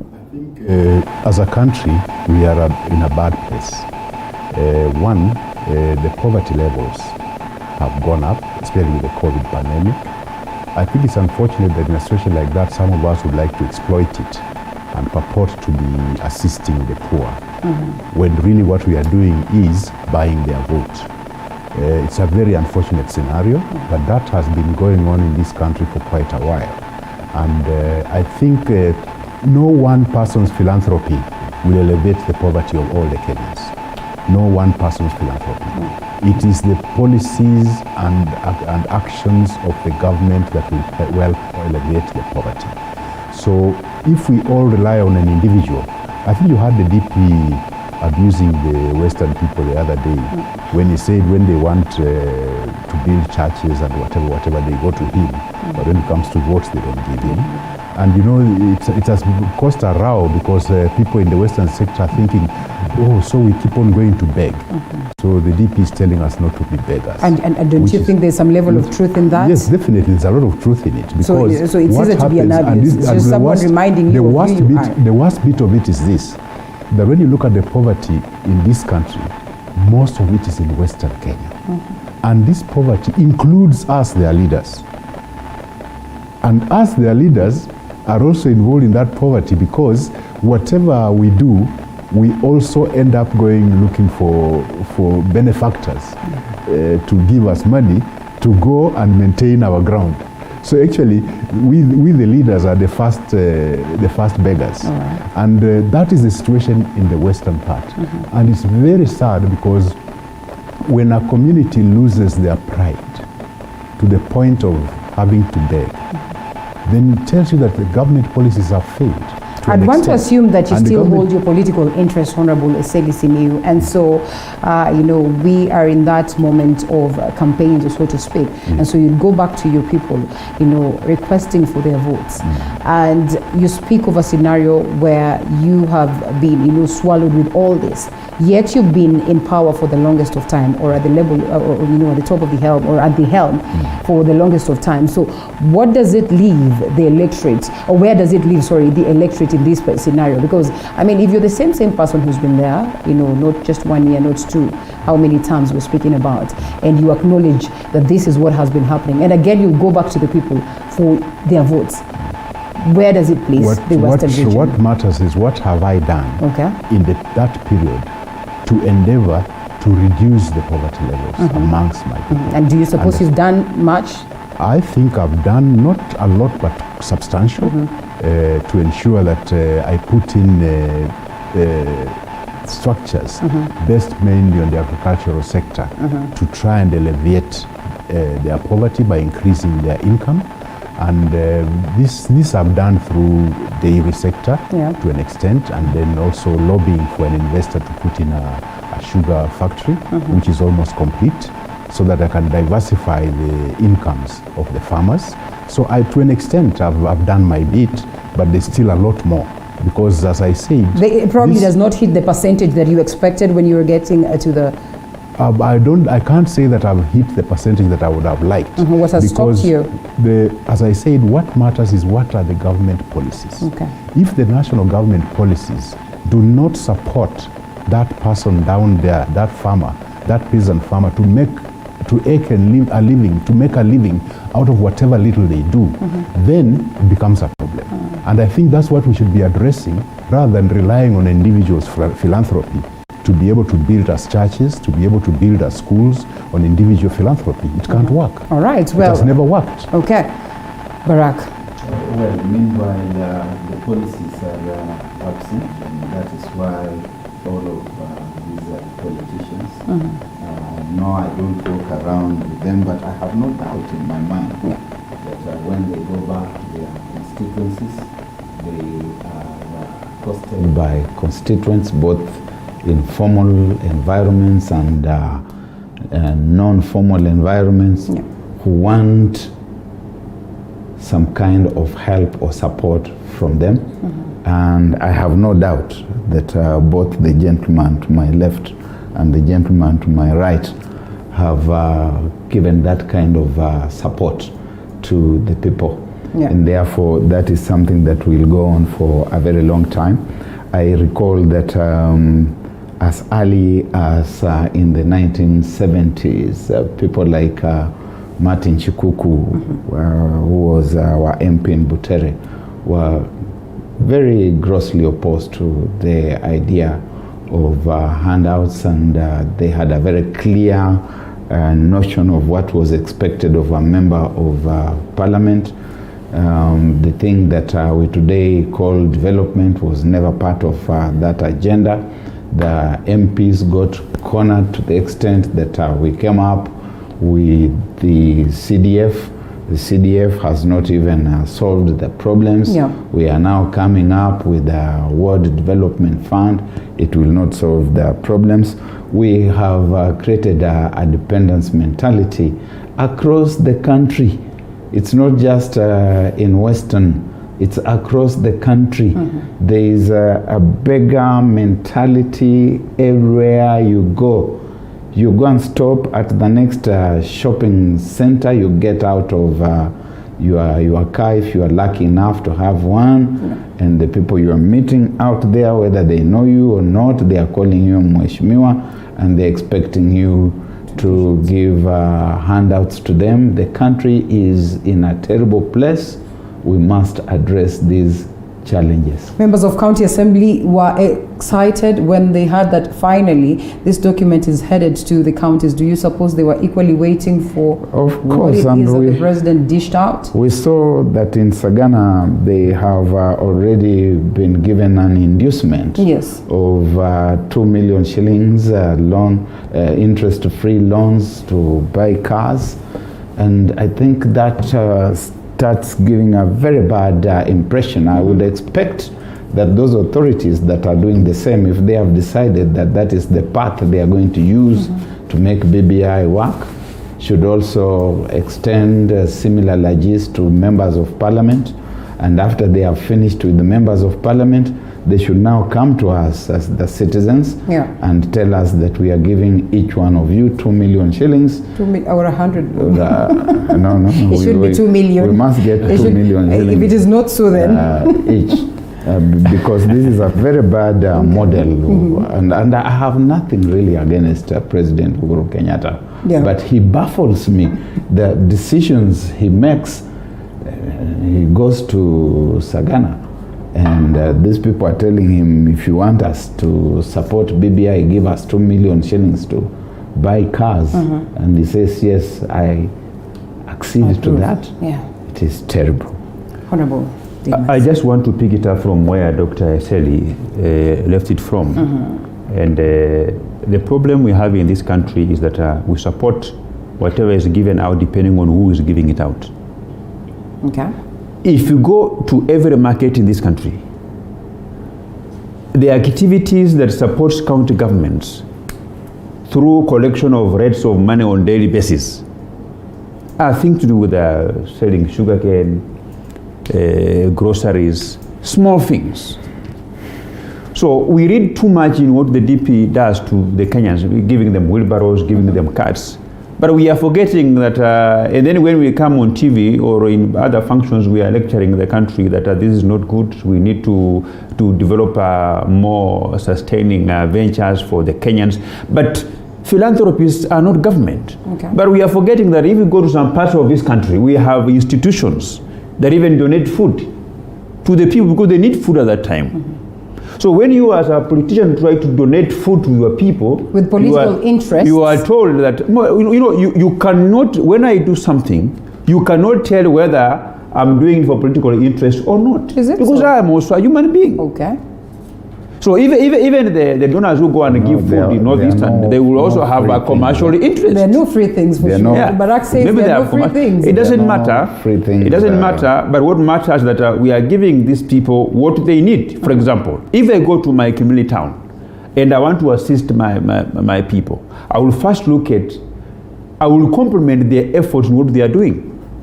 Right? I cannot go there to begin a bakery and tell people that I will begin selling bread. They have diversified their way of doing business. Philanthropy could be good, and that is one thing that needs to be celebrated in a what way. we But should the question do, then would be, what we should do, Linda, yes, we should encourage philanthropists, even as we continue to push the government to design and develop much more sustainable programs that the Kenyans can use to earn a living.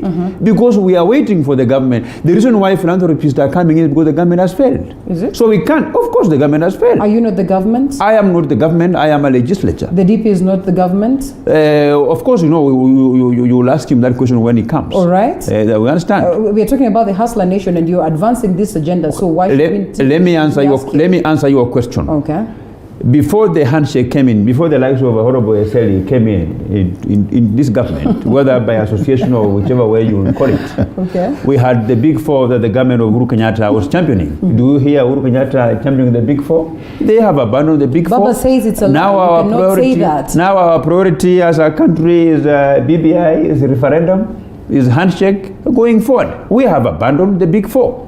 When I read the newspaper that 1,200 people have not reported back to school, it's a pity. What the government should tell us is where these 120 are. Whether they were transferred to different schools, whether they have gotten married, whether some have died or not, because the government collects data. Hold it right there. Before we come to you, Honorable Eseli, Barack, do you agree with the fact that, well, when the government has failed to, execute its mandate, then we encourage philanthropy that comes from, individuals that are within this particular government, that we encourage all other ways and forms of getting short-term solution to our people, as opposed to putting the government to task, constantly reminding the government that we certainly expect them to act based on it, the policies that they have set and the promises that they made? Philanthropy is a universal human activity. Yes. Even in the most affluent societies, they have got their own underprivileged. And there are individuals and institutions that have made good wherewithal, and they hive off a portion of their wherewithal towards philanthropy. It's there in the United States of America. They are feeding their own. It is there in the United Kingdom. Sometimes there's even state fronted philanthropy. You can call it welfare, whether you say it's a welfare state or whatever other labels you give it, it's a form of philanthropy. But there are also people who have excess wealth, and they give some of it out in philanthropy. As Mheshimiwa Didimas is saying, you go to parts of the country, there are people queuing up, even as we speak here now. They are already on queues. They have already assembled in certain places, waiting to be given food, to be given medicine, and some other forms of support. Critically, we should be asking what the government is doing. And we are not going to wait forever for the government to come and address the challenges that the people are facing. Yeah. I get very, once again, puzzled when I hear these things about the DP, that he should stop giving wheelbarrows. And the people who are saying that are not giving anybody anything. Okay. As a Christian gentleman, when I read the Bible, I see the good old Moses being asked by God, because he had a conversation with God. And God asks him, what's that in your hand? He says, it's a rod. He's told, use that, use what you have in your hand. Okay. And so let those who can give wheelbarrows, give wheelbarrows. Let those who can give computers, give computers. Okay. Let those who can give money and who can give jobs, give jobs. Let everyone give whatever it is that they can give without deriding. Have you seen the persons who are being given the wheelbarrows saying, no, we don't want the wheelbarrows? In fact, if you were to blow a whistle out here on Kirinyaga Road and said, we have wheelbarrows here, please come, the place would be overflooded. It's an indication that there's a serious problem in the country. So you do And not rather take than- the issue with the DP on the fact that, well, not much has happened at the level of government, but he's out here. First, the DP is DP because we elected him. Yes. That is the only extent to which we can now talk about him being DP. Yeah. And the fact that we cannot sack him, yeah, and unless we move a motion in Parliament to impeach him. Yeah. But the DP as a functional office was paralyzed by President Uhuru Kenyatta some years ago. You can go to Harambee House Annex. It is a dead edifice. Nothing goes on in that place. Okay. Pay a visit, because the president has taken away the functions Okay. that one would expect. They were given to a super cabinet minister who I hear is being fronted as the next president to take over from Uhuru. In fact, Linda, before Honorable Sally comes in, Yes. I want to tell the country that government of Kenya uses her money as well, even to buy wheelbarrows, mkokoteni, and these kind of things through affirmative action fund. Yes. There is no constituency in this country that doesn't have a wheelbarrow or a tent or a blow dryer or a water tank donated by money by women reps through the affirmative action funds. So the government itself of the Republic of Kenya is using her money to buy Do the carts, same thing. to Okay. buy wheelbarrows, to buy blow dryers, to be able to give Kenyans, because that is their tool of trade. And you know, in countries like in Botswana, for example, even in America, they have what we call a destitute law, where we, regardless of the programs to bring in, we have people who will never afford. They do not even have the requisite experience, the skills and knowledge to be able to participate in the nation building. They are called destitutes. And in Kenya, there are very many of them. So these people, they are given food coupons. You know, when you do the census and you're able to get the poverty levels, the people who fall below certain poverty levels, they are categorized as destitutes, and the government literally feeds them. All They right. are given these kind of things. So what I'm simply saying here is that we can't sit down and wait for the government to create jobs, and we have to continue assisting the less privileged Kenyans by what we have, by sharing with them. And those who do not want to share, like Honorable Dr. Smuya said, let them remain, but let us continue sharing And you what we know, have. I mean, Tell your party by leader all to come forms, out this can be and justified. begin to share these things. But of great importance then would be what it is that we speak of, and the fact that the president has, made the office of the DP dysfunctional as it stands today. Well, at least from the claims that we see today, then clearly expounds or probably speaks volumes of what it is that exists between these two gentlemen that are supposed to serve the nation, and probably just cementing that based on his utterances over the weekend on these Sagana, meetings and all that. So when we look at such a scenario, what does it speak, first of all? What does it mean then for the common Mwananchi who went to the ballot to vote in this gentleman? I think before castigating the Sagana meeting, Yes. We also need to remember that the DP has also been mobilized in the Kamatusa. Mara meetings in Bomet, Mara meetings in Kericho, Mara meetings in Kajiado, meetings in Narok. He's also been mobilized in the Kamatusa. It's just that it's not come out that way, but any observer would see that. So I don't think there's any difference with the president also mobilizing his backyard. As for the reasons for their quarrels, I've got no idea as to why they disagreed. And if that were the case, I think we need to remember.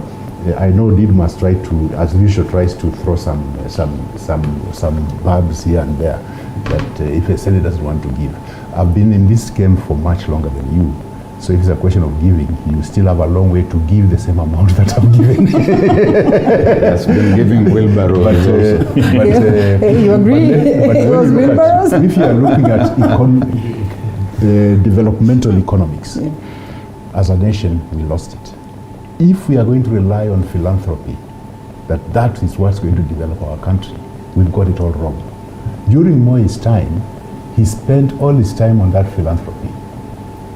Doing harambes here, churches, giving buses here, giving what here. It hardly developed the country. It took Kibaki less than 2 years to turn all that around. Because this philanthropy, reliance on philanthropy, individual philanthropy, and harambes and so on, is not going to develop the country. It is not going to pull people out of the poverty that they are in. In fact, we sort of build that poverty by keeping on this philanthropy thing, because it also works both ways. If I know that I can be able to get this for free, why would I work for it? Yes, agreed. There are people in any country in the world who they'll always be destitute. And even it's written in the Bible that the poor will always be there with us. And those who are not should actually they come out and help those poor people. And that's when you find countries that have chosen to have a welfare state, the US, the Britain, and so on. They have that bit of it. But this is being done by the state itself.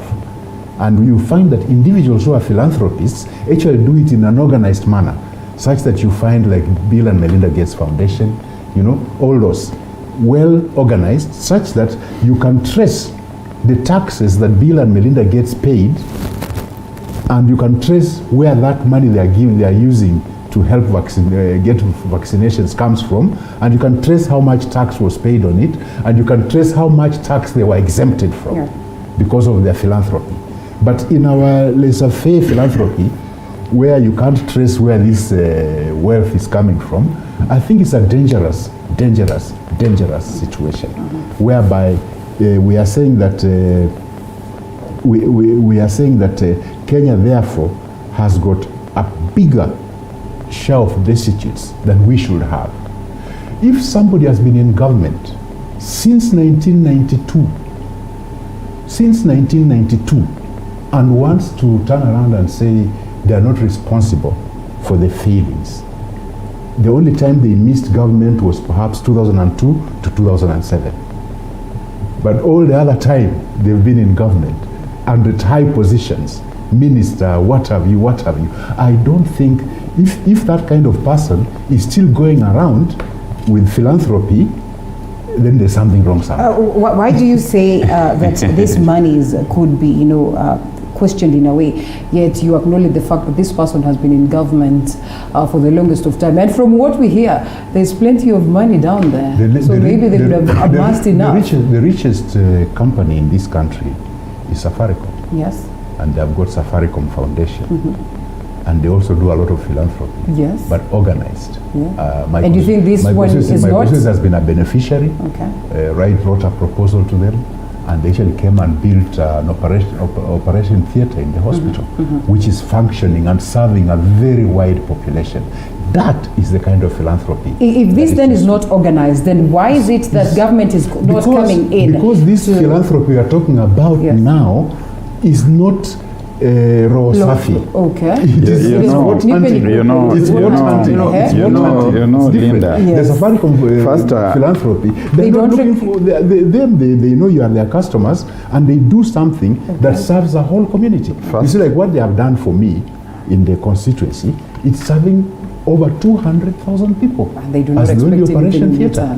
Of course, there are people we expect them to therefore. No, they're also using it as a marketing tool. It's a marketing tool, but you realize that this is the richest company in the first, Linda. Yes. We don't know where any rich person in this country has got their wealth. And that's Not the been tragedy. successful in lifestyle audits. We can start with the old money, as we keep saying. Yes. There are people who have money and they think that we should understand they have money because they have inherited this money. We are not being allowed to ask where those who got that money that they have inherited got it from and how they got it. I've said before and I say it again, we perhaps need a conference in this country where we are going to talk about people with money, where they have got that money. As Jesus Christ said, before you throw the first stone, you cast the first stone. We need to know where this old money has come from, and we also need to know where the new money has come from. We cannot talk about money selectively. Safaricom that is talking about, there is 15% shareholding that nobody knows about in the country today. We don't know who the owners of those shares are. They are confidential, private, and hidden. We do not know who these people are, and we do not know how they acquired those shares. Don't we need to be told about that? Then the issue of whether the giving is with a good intent or not with good intent, there is nothing like a free lunch. There's no free breakfast. When Mheshimiwa Simiyu goes out to do his philanthropy, the one he says he has done more than Mheshimiwa Baraza, he does it with the same goals as Baraza has, as Deputy President has, and I have seen lately images of ODM leader Raila Odinga handing some small notes to some people from the top of his vehicle. The objective is the same, that you are trying to buy some kind of goodwill or to The enjoy some repercussions kind of... are dire. Look at the politics of intolerance that we see today. The politics of intolerance need to worry us because we are being told, go and mobilize in your corner. Yeah.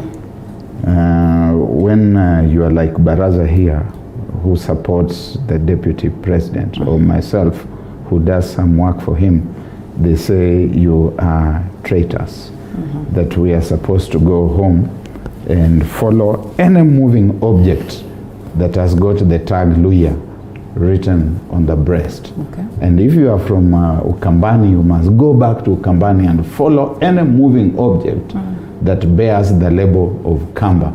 And we have seen that the president has gone to his backyard to also make sure that he's mopping up his people. I don't know for what good, because he's a president who is serving his last term, and the legacy that he needs to be giving us is the legacy of a united country where we have diffused these barriers. If this carries on, I start fearing for this country, because some of the pronouncements that are being made, and which media, out of being responsible, are not telling us, are very worrying. You hear the things that they have been said, and Mheshimiwa Eseli Simiyu says he doesn't know what was said in private, and therefore he can't agree or disagree. And some of the vibes we are getting from what has been said behind closed doors is very worrying. And we also don't know what is being said elsewhere. Perhaps it is about that time we raised the red flag. I have seen a certain man from Western posting in the social media that I'm speaking from such and such a restaurant in Kakamega County, and I'm saying tutafungua Nyaunyo. And then we have also seen him elsewhere listing the names of people who should be sorted out. These are serious things. This is how 2007 began, through zoning and balkanization of the country. and people saying that this is our terrain. And if we continue like this, 2007 is going to look like a children's Christmas party. We certainly do not expect to go that direction, but then again, we have to address it. And for the two of you and others who probably have seen the light of day at this particular moment and have decided that you will not go the route of, this is my tribesman and something, which is actually what we always advocate for every other time we discuss matters politics. Like, we look forward to a moment when we will focus on politics not based on tribe, not based on, party affiliation and all this. What do you suppose should be done to get us from this talk of politics of kingsmanship? Because probably that is what has taken President Uhuru Kenyatta to Sagana.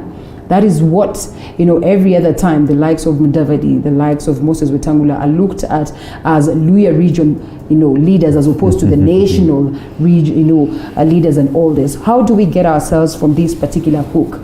I think it's difficult because of the way our fabric of this country is nurtured. Today, if you go to apply for an ID card, you ask which tribe are you. When you apply for a job, you are told to photocopy your ID card, both sides, because they simply want to know where you come from, which is your tribe. The count today in Kenya, we have counties that are majorly tribalistic in nature. We have Kisii County. You don't expect the Luhya to be found in Kisii. We have Kirinyaga County, So, we cannot run away from tribes. You saw the government also recognizing further tribes, And I think what we need to do is to be able, the rest of this country should borrow a little from the Luhya community. Okay. The Luhya community, we are not a bit tribal. We come from different political parties. It is only in Luhya where a member of parliament is elected on a party, not because of that regional party, but because of the promise that he is going to do for his people, and we have no problem about it. So the rest of the country should learn from the Luhya community. That we don't elect people. Is it so honorable to be? That should also we be do another not. option. I say this because the Luhya people, I am a member of parliament elected on a Jubilee party. Dr. Eseli Simiyu is my neighbor, is in Fort Kenya. The other side of Kapchai is Fort Kenya, where Honorable Moses Wetangula comes from. The other side, we have Honorable Alfred Sambo of ANC. So what we are simply saying, and by the way, most of them are Luhyas. Your life will never improve because your members of parliament is from your tribe. Your life will never improve because the governor is from your tribe. But your life will improve because the governor or the member of parliament, regardless of the tribe they are coming from, is being driven by what bedevils you, and is being driven by devising solutions that will solve your problems going forward. I can almost guarantee you that Honorable Eseli Simiyu will differ with that. Well, no, I was just saying that perhaps Luhyas should be the ones to learn from the others, because what the others have done is what has kept them in power. From independence is between Kikuyu, Kalenjin, Kikuyu, Kalenjin. So I think it's Luhyas, Udiwamesleki. They should learn from these two, because given the numbers of the Luhyas, perhaps if we learn from these other people, we will take over the running of this country also. But that said and done, let's accept one thing. We talk of Kenya as a democracy. That's a fallacy. Kenya is a kleptocracy. Being a kleptocracy, therefore, the closer you are to the powers, the more you can pocket. And that is the essence of it. And that is why you find that in the western part, we don't have very, very wealthy people.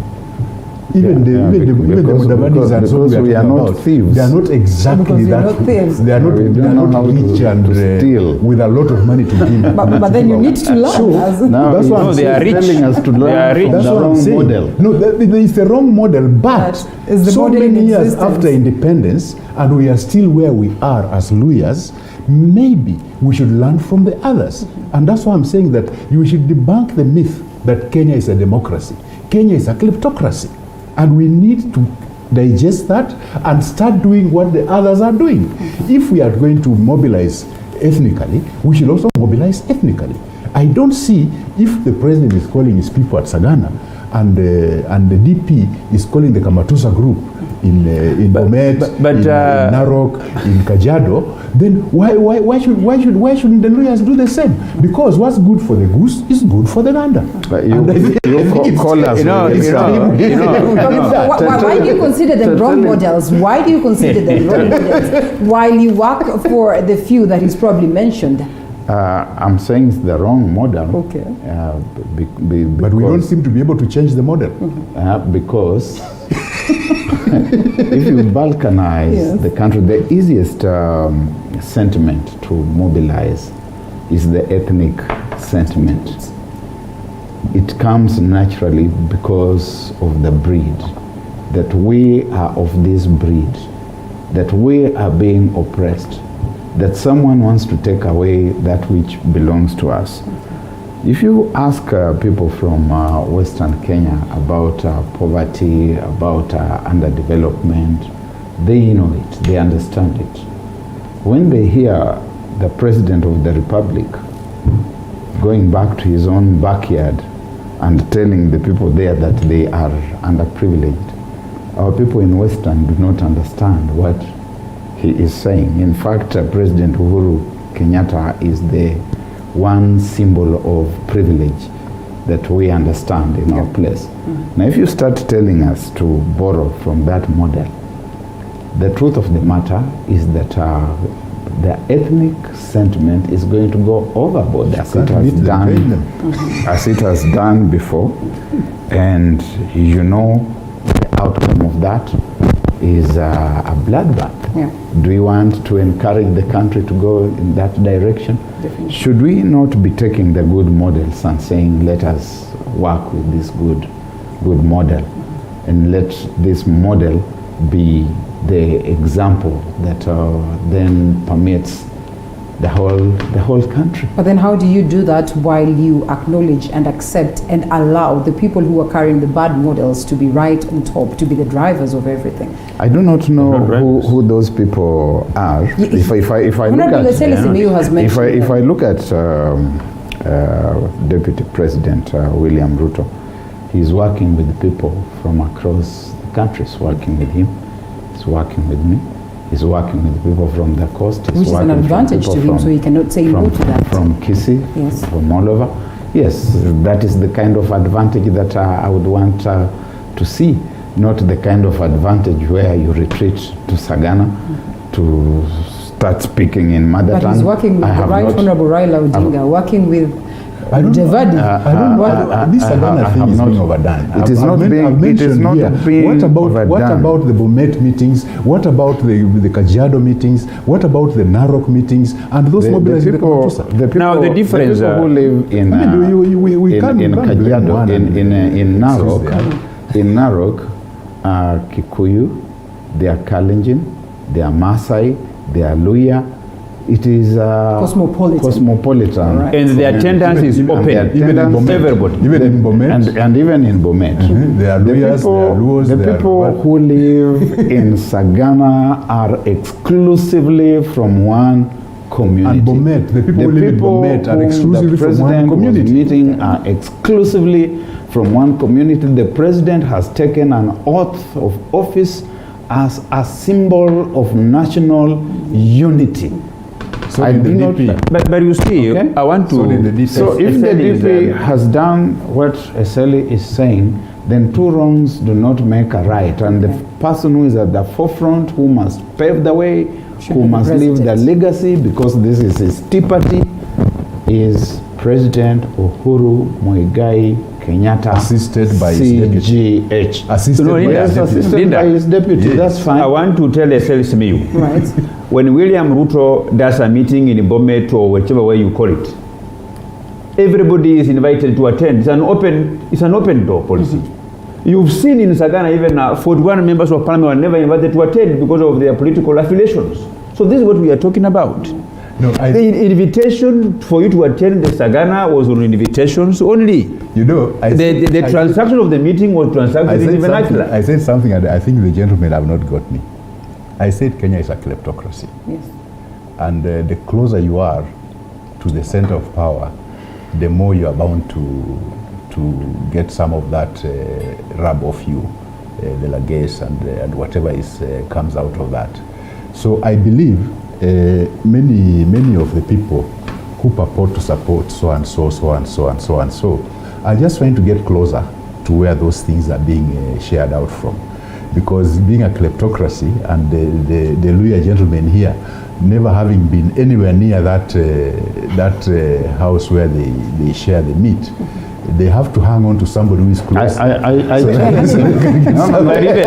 This we must reply to. Linda, I want to. Let me say something funny here. Before he gets away with it. It is implication of ill motive. Okay. I would like him to demonstrate. No, I think you need to be fair. Let me say. Let me say first. I want us to go very carefully. Yes. Because I said from the beginning that there's one fact that has been ignored in this country. If you are talking about poverty levels, the poverty index in Western, by then you'll be surprised, is higher than in Northeastern. And you find that poverty of the people in the Western sector has been exacerbated by the failure of the industries. And that poverty also includes us, the leadership. Let me say something. It may include him. It does not include me. I want to say this without. Okay, go first. I want to say this without, and this one will point out the problem this country is facing. I support William Ruto, who is not from my community. Dr. Eselis Miu has been supporting Raila Amolo Odinga from the time he joined politics. No, I was supporting Kibaki when I joined politics. Yeah, who is not equally a lawyer? Yes. Who's not equally a lawyer? Correct. Get the point. Our forefathers, including Martin Shikuku, supported Matiba, was not from our community. Yeah. Supported Wamalo wa Kijana supported Kibaki and Jaramogi Odinga were actually from our community. So how can it therefore be a problem for Didmus Wekesa Barasa, whom when he supports somebody who is not from our community, people have a problem with me? I mean, they should give us a I want to drive a point here. We have no problem with you supporting. I want to drive a point here. You know, we've been talking about the real unity, those kind of issues, and I want to be very clear on this table here that at least I have the benefit of, instead I've been talking about these issues of castigating philanthropies and those kind of things. You know, I have the latitude of electing him. I voted for him in 2007 when before Tongaren was split from my constituency. So I think I know how he was campaigning. So I want you Kenyans to ignore him. What he talks about is not necessarily how he practices. You know. So what I'm simply saying here is that we should allow people to support whoever they think has the best ideology to advance both their personal political interests and the interests of the people these people support. That's what we should do. Okay. Linda, we should have Linda, we have got the democratic latitude to support anyone. Anyone, yes. May I be heard? Whenever he speaks, I keep quiet. Yeah, he should not get hot under the collar. Okay? I have the democratic space and freedom. If he is being driven by kleptocratic considerations, that is his case. We know about people who have been going to Kajiado to be given money to cause fracas in political parties. They have never asked where that money comes from. Francis Atwoli is a self-proclaimed billionaire. We don't know where his ranches are. We don't know where his factories are. We don't know what businesses he has invested in, that he can even get on a TV show like this one and break $500,000 shilling phone just to demonstrate how wealthy he is. And we know who the beneficiaries are. Okay. As Barack, I would challenge anybody to come out and say where I have been given money by anyone to make a decision that I have made. Previously, I have supported Raila Amolo Odinga The Odinga that I supported at that time and the Odinga of today are two different individuals. There was the Odinga who spoke for the people of this country. And then there's the BBI Odinga who is looking at what he's going to get from these things. There's the BBI Odinga who has been given a port along Lake Victoria that has been fenced off and that has been bequeathed to him. That is a different individual.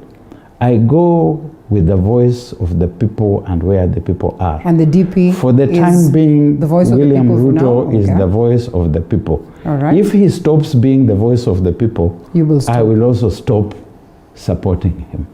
So to come here and say that there are people who are hanging because they want to be given. Dr. Selsumiu, my children are doctors like you. Some are engineers. Others are professors. I have no need for handouts from anybody. Davadi stopped speaking for the people?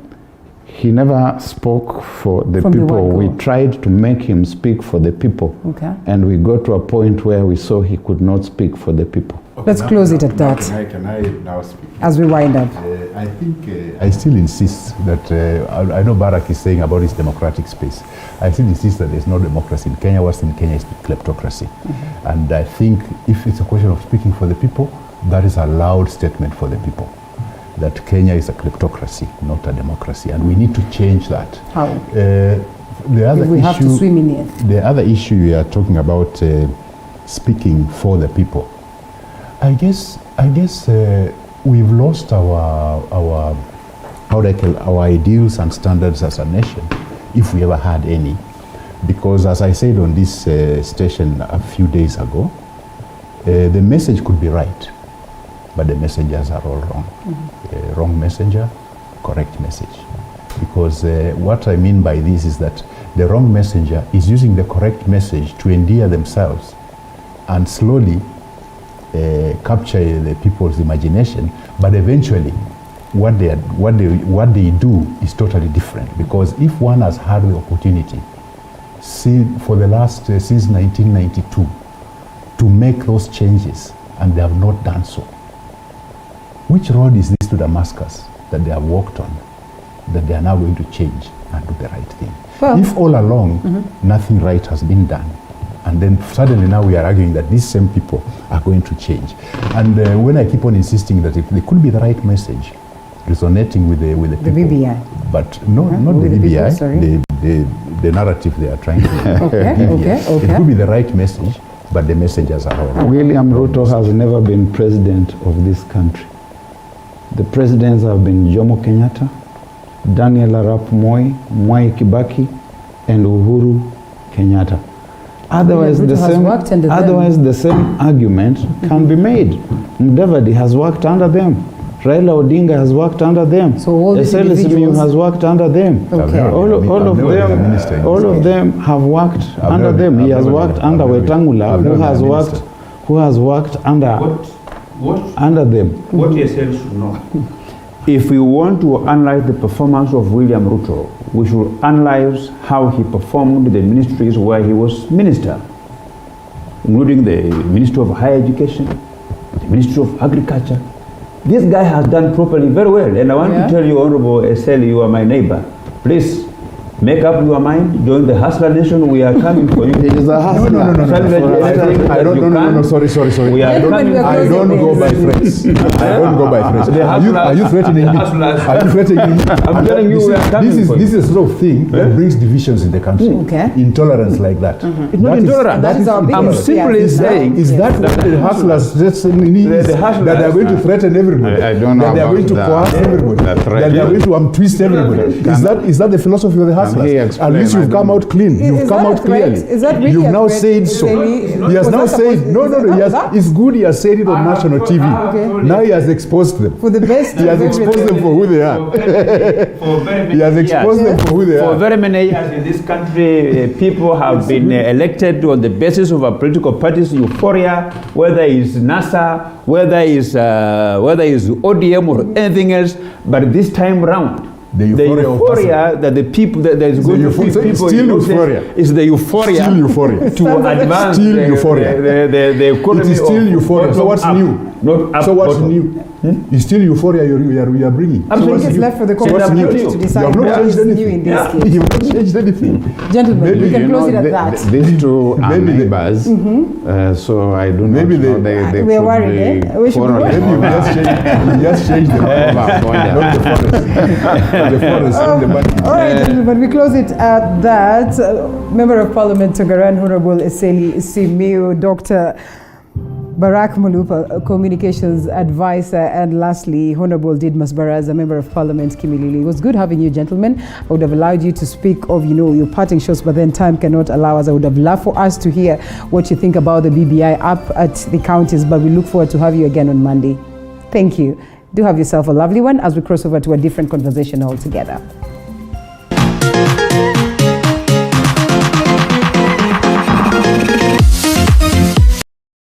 Ya mgambo ikilia kuna jambo. Subira yako hatimaye imevuta heri. We promised and we have delivered. Guess what? TV47 tunakuja, tunadunda ndani on DSTV.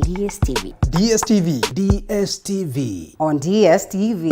Channel 268. Ya mgambo ikilia kuna jambo. Subira yako hatimaye imevuta heri. We promised and we have delivered. Guess what? TV47 tunakuja, tunadunda ndani on DSTV. on DSTV. Channel 268. Ya mgambo ikilia kuna jambo. Subira yako hatimaye imevuta heri. We promised and we have delivered. Guess what? TV47 tunakuja, tunadunda ndani on DSTV. on DSTV. Channel 268. Ya mgambo ikilia kuna jambo. Subira yako hatimaye imevuta heri. We promised and we have delivered. Guess what? TV47 tunakuja, tunadunda ndani on DSTV. on DSTV. Channel 268. Ya mgambo ikilia kuna jambo. Subira yako hatimaye imevuta heri. We promised and we have delivered. Guess what? TV47 tunakuja, tunadunda ndani on DSTV. on DSTV. Channel 268. Ya mgambo ikilia kuna jambo. Subira yako hatimaye imevuta heri. We promised and we have delivered. Guess what? TV47 tunakuja, tunadunda ndani on DSTV. on DSTV. Channel 268. Ya mgambo ikilia kuna jambo. Subira yako hatimaye imevuta heri. We promised and we have delivered. Guess what? TV47 tunakuja, tunadunda ndani on DSTV.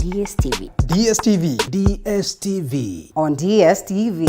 Channel 268. Ya mgambo ikilia kuna jambo. Subira yako hatimaye imevuta heri. We promised and we have delivered. Guess what? TV47 tunakuja, tunadunda ndani on DSTV. on DSTV. Channel 268. Ya mgambo ikilia kuna jambo. Subira yako hatimaye imevuta heri. We promised and we have delivered. Guess what? TV47 tunakuja, tunadunda ndani on DSTV. on DSTV. Channel 268. Ya mgambo ikilia kuna jambo. Subira yako hatimaye imevuta heri. We promised and we have delivered. Guess what? TV47 tunakuja, tunadunda ndani on DSTV. on DSTV. Channel 268. Ya mgambo ikilia kuna jambo. Subira yako hatimaye imevuta heri. We promised and we have delivered. Guess what? TV47 tunakuja, tunadunda ndani on DSTV. on DSTV. Channel 268. Ya mgambo ikilia kuna jambo. Subira yako hatimaye imevuta heri. We promised and we have delivered. Guess what? TV47 tunakuja, tunadunda ndani on DSTV. On DSTV. Channel 268. Ya mgambo ikilia kuna jambo. Subira yako hatimaye imevuta heri. We promised and we have delivered. Guess what? TV47 tunakuja, tunadunda ndani on DSTV. On DSTV. Channel 268. Ya mgambo ikilia kuna jambo. Subira yako hatimaye imevuta heri. We promised and we have delivered. Guess what? TV47 tunakuja, tunadunda ndani on DSTV. On DSTV. Channel 268.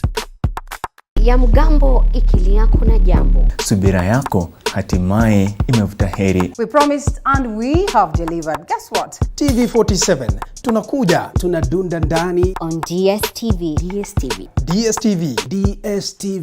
On DSTV. Channel 268. Ya mgambo ikilia kuna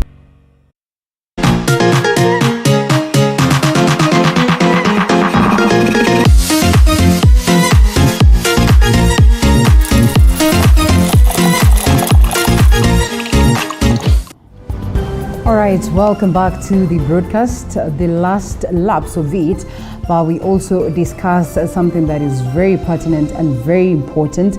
And in this case, we seek to find solutions and we ask ourselves, are there solutions in the first place? And I'd start by reading this.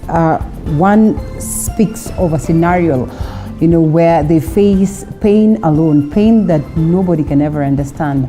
Not even your closest partner, not even your closest, relative, not your mom, not your sister, unless they probably have gone through or are going through the same thing. They say, facing my pain alone because of the taboo around infertility. Infertility is the loneliest club I've ever belonged to. Nobody can really empathize with it. Even your mom and lifelong best friend, they can never understand unless they're in the same boat. And so today we discuss the pain of infertility and what causes this, what can be done to avert or to stop this, or to just avoid this if there is a way, because most of the people will tell you they go through this pain for the longest of time just because they have not gotten the right remedies. Some of the reasons that are looked at are reasons that we can all avoid. And so that's what we get to learn this morning. As we also get to just have your experiences, we welcome them. Sometimes it's good to speak out, because when you speak out, then you're able to get help. And so joining me for the conversation, Cecilia Karanja, who's the founder of Fertility Kenya. And we are hoping to have Dr. Wachira Murage, who's a doctor, join us so that together we can have this important conversation. Remember, it is open for you. The hashtag is Morning Cafe at Linda_Lela TV47KE, the numbers to call running down on your screen. And as always, the SMS short code is equally on your screen for you to be part and parcel of this conversation. Good to have you, Cecilia. Thank you. All right, and let's speak briefly about Fertility Kenya. What's it all about? Okay. Fertility Kenya is an NGO registered in 2015. It helps people struggling with infertility, both men and women.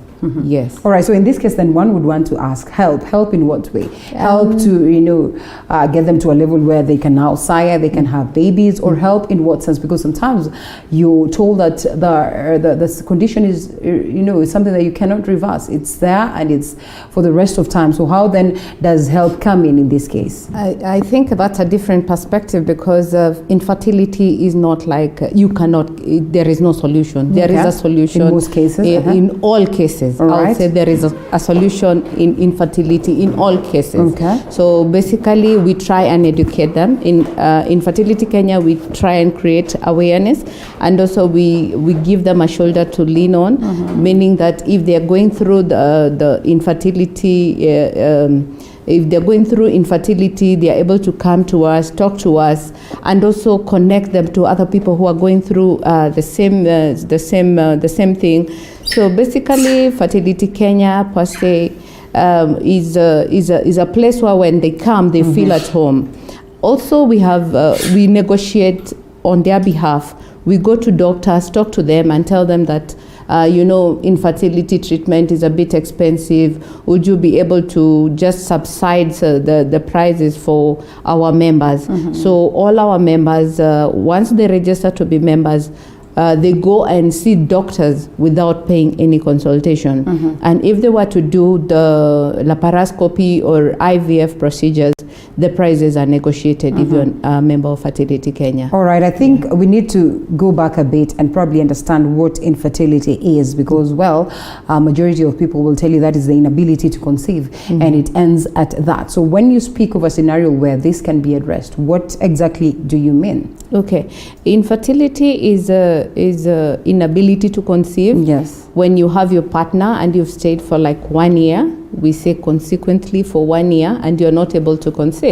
So if you're not able to conceive for 1 year, then you need to come and get tested so that we exactly know why you are not conceiving. So that once we confirm why you are not conceiving, then we go to what is the solution. Yeah. So infertility is not it is not curable, it is not treatable. It is, and there is a solution for it. All right, well, I would have wanted for us to hear this from the doctor. Yeah. But then again, now I'll have to engage you. No problem. And having done all this for quite a while, then I would want to believe you must be having the basics. Yes. So when we speak about infertility, what are some of the key causes that would get one to, be infertile? And, one would want to ask, can there some of them be, can there be some of them that are lifestyle, that are, things that we cause ourselves, and so we end up regretting, and sometimes we do not know how to reverse the same? Okay, so when we talk about infertility, we go, we come to ask ourselves, what is infertility, or how do you get to know you are infertile? So basically for women, it is so easy. There are only 4 tests that we do. So the number 1 test that we do an ultrasound to just check if the uterus is okay. Okay. Yeah. The other thing we check is your hormones, to just check if your body is okay and your hormones are okay. The other one that we test is the tubes, to check if your tubes are okay. The reason why we are okay, and the 4th one we check is the egg. The reason why we check the 4 is because you cannot conceive if your egg quality is not good. Right. So that's why we check on the egg. Okay. The other thing we check is the tube. Fertilization takes place in the tube. So if your tubes are blocked, so there's no way the sperm will connect with the egg. So that is why we check on the tube. The other thing that we check is the hormone. The hormone is the one that tells your body or releases the egg or tells your body that it is ready to carry the baby. So if your hormones are not right, that is the prolactin and all these things. If they're not right, then you cannot conceive, because your body maybe will be saying you're breastfeeding, or maybe because you have a lot of prolactin. So if your body says that, it will reject it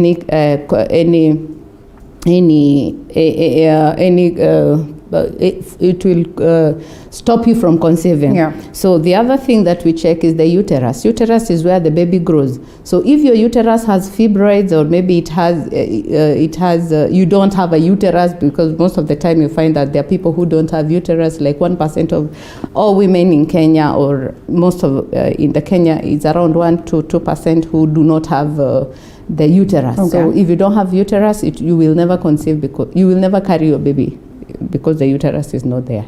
Yes. All right, so in this case then, it's more on the woman's side or the female side. What happens with the man?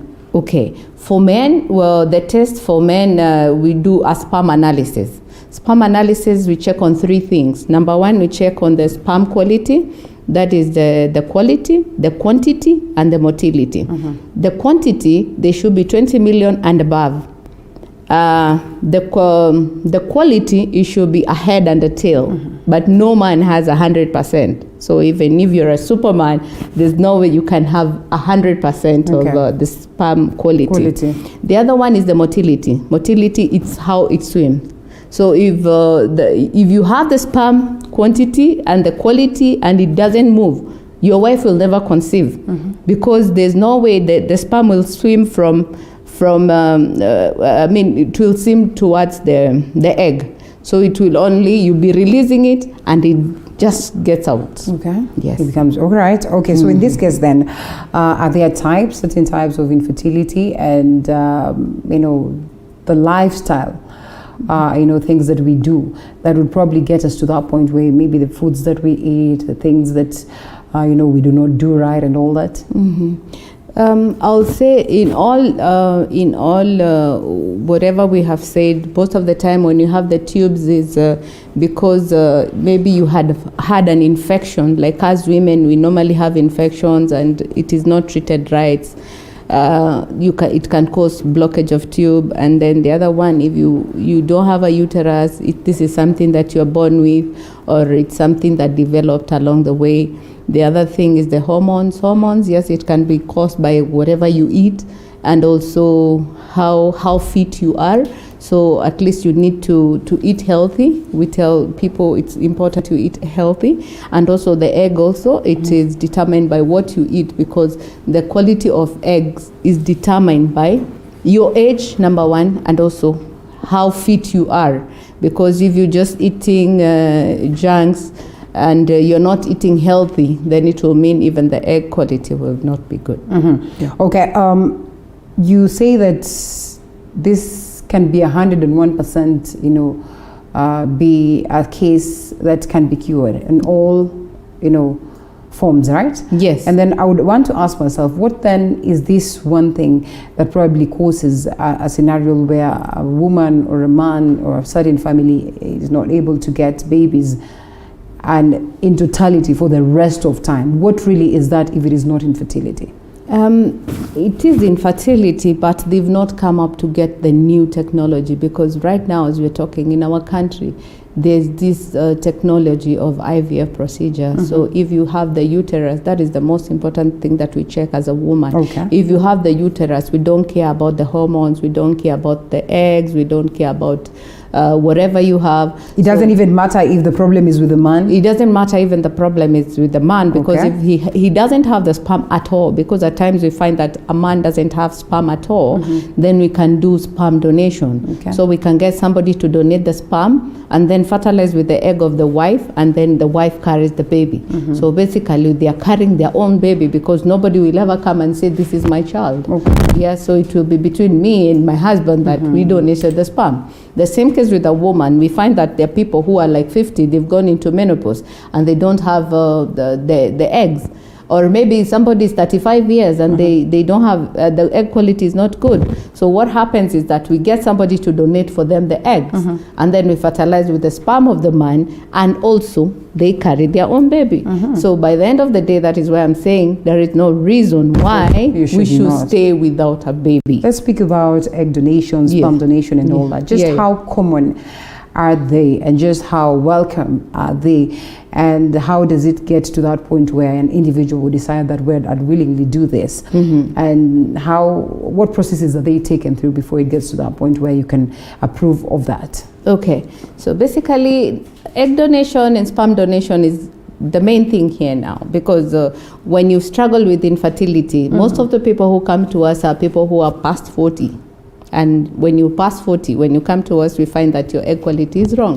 So this egg donation and sperm donation is main thing. So when you come to us and we find that we are not able to remove your eggs, then we take you through and tell you that we can do egg donation. At first, they don't take it, yeah? But we tell them that this is like a child. This is your baby. This is a baby that you will carry you will carry it to term, and you will breastfeed this baby. So by the end of the day, this will be your baby. Nobody will ever know if it was a donation or not. So we take them through that. And also when it comes to the men in sperm donation, they are the worst in agreeing to this. But at least we try and counsel them and tell them the stigma behind you not having a baby, and the stigma of you just having this baby, yes. Yeah, it is better you just have the baby. Once the baby is here, they even forget that they ever did the donation once they hold the baby. Attachment, the affection is more or less the same thing? Is what is expected? Big. Yes. It's the same. It's the same thing. Yes. So basically, the stigma is just before you do the donation. But along the way, when the wife is pregnant and after they get the baby, we never even get to hear about them. They're so happy wherever they are. Yes. All right. Speaking out in most cases, because we are speaking about the pain of infertility, and so we might not go deep into the technicalities, but you know, that's aspect of what really happens with these people who are going through what it is that they are going through. Sometimes people choose to suffer in silence, you know. But then again, it is one thing that you can't, you know, hide for the longest of time, because it will be in black and white that, well, there's a couple, but they do not have children, so evidently there must be a problem. And so getting people, in most cases within the society, to speak out is one thing, and getting them to accept what, you know, remedies are in existence is another thing. But then comes the price. I hear it is an extremely expensive affair to get to that point where you can get the remedy or access the remedy, or even think of, you know, getting, you know, sperm donation or egg donation. Yeah. So yeah, it's very expensive. I'll say infertility treatment or IVF procedure is a bit expensive because the cost is between 350 to 450, and we're talking about that is the cost of the procedure. We've not done the test, we've not done the medication. So basically we're talking of $500,000 to almost 600,000. Yes, it is expensive, but I always say that nothing good comes without a price. So we are trying to encourage people to just come out, because as Fertility Kenya we have negotiated on their behalf, and they will be able to just come and get discounts and do the procedure. And also we have there are insurances that are covering. Yeah, we have NHIF, which is covering for civil servants. So if you're a civil servant out there, just come and the procedure will be free. For AON, that is the TSC, the teachers, the procedure is free. So if you're doing, if you are a teacher and you're struggling with infertility, don't even do the surgery, don't do anything, just come and do the IVF procedure, because I always say that IVF is a easier way of getting a baby, and it's a planned way of getting a baby, because if I've struggled for 20 years and I come today to do the treatment of IVF, I'm guaranteed by in 2 months I'll get a baby. So basically I tell people it's an easier way of just removing the stress and just removing the stigma behind you. Just come. I've seen people who've come to us who've even stayed for over 15, 20 years, and when they come to us, they do the procedure and they succeed. And most of the time they succeed between 2 to 3 children. So just save. Yes, it is a bit expensive, but let's just save and do the procedure. Yes. Before I ask what it takes to be a member of your organization, first I'll ask, well, upon acknowledgement of this, and probably one would settle with their partner for, you know, sperm donation or egg donation, something of the sort. How then do you get to identify the person who's going to come in handy to solve the scenario? Are there individuals that are there, you know, always on standby, and is it advisable for them to donate to more than 2 people? You know, that is well known. And or are there openings where you can say, I've come with this individual and they have agreed to it, and this is the person I'd want to, you know, for them to donate a sperm or donate eggs for us? Right now, egg and sperm donation is a big thing. We have people who are always coming to tell us that they want to do egg donation, they want to do sperm donation. So it is in excess, because by the end of the day, they are getting a token of appreciation. So they are ready to just come and just remove and give out. No attachment, no nothing. So by the end of the day, of course, when they come, we have to do some tests. We have to analyze the HIVs and all these things, and we have to do the sperm analysis if it's a man.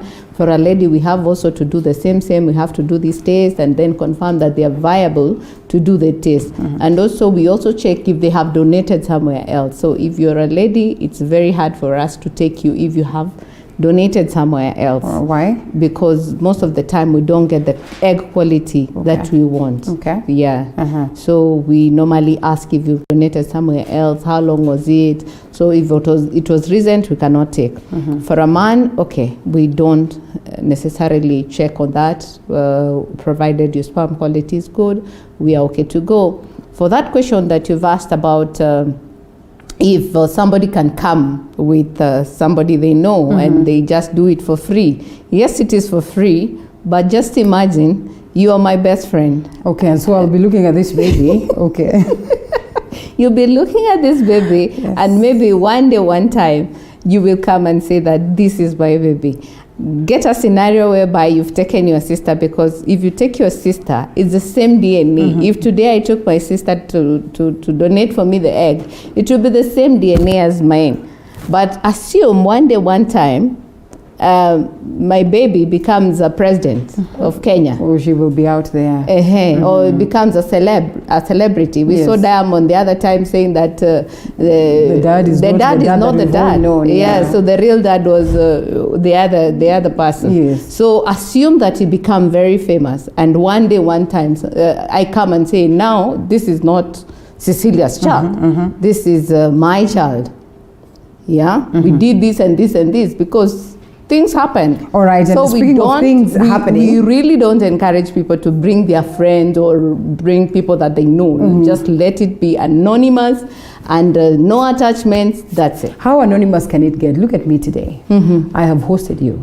You can be rest assured that maybe 5-6 years down the line, we probably will not have met. Will not meet anywhere in between there. And then we come and meet 6 years later. You'll probably be like, this is a familiar face. And so I'd want to assume, even if it's anonymous or it's a random, pick. If there's that, connection, and in terms of paperwork and everything, at some point in time, while it could be very clear, I'd know you. And if I bump into you and with your baby, maybe now at 12, at 20, I can almost guess it's me who donated that sperm. What happens in this scenario then to ensure that this does not bite back? This is not an experience that will pop up, because it is possible. We say it's an open world, and in most cases you will get to meet. So is it done in discrete in totality, or what really happens? Is there a connection? Do we get to communicate and I know that it is you who's doing this for me? No, this is anonymous, as in you never know. So you don't get to pick, even you don't get to pick the looks and all these things? We do the looks. What we normally do is just get to see what you want. You say my tall, dark and handsome. Yeah, tall, dark and handsome. All right. And then the education background. You tell us. You tell us the tribe that you want. Okay. So basically, after that, you never know who donated for you. We never disclose to you who exactly donated to you. But there are people who say, I want to see the photo. Okay. For ladies, they normally say, if it's an egg donation, I want to see the physical photo. Yes. So that once they are there, they are profiled and you check. But for us, we really don't disclose and never shows you who donated for you, because we never want you to have a connection. We have never been in a position whereby we disclose or we connect you to the person who is doing the donation, because imagine a scenario whereby today we connect you to the person who donated to you. Like in Germany, by the way, in Germany you have to disclose the donor when the child reaches 18 years. But here in Kenya, we don't do that. So once you've done the donation, that's it. So I was trying to say, assume a scenario whereby I have connected you to this donor and you've gotten a child, the first child.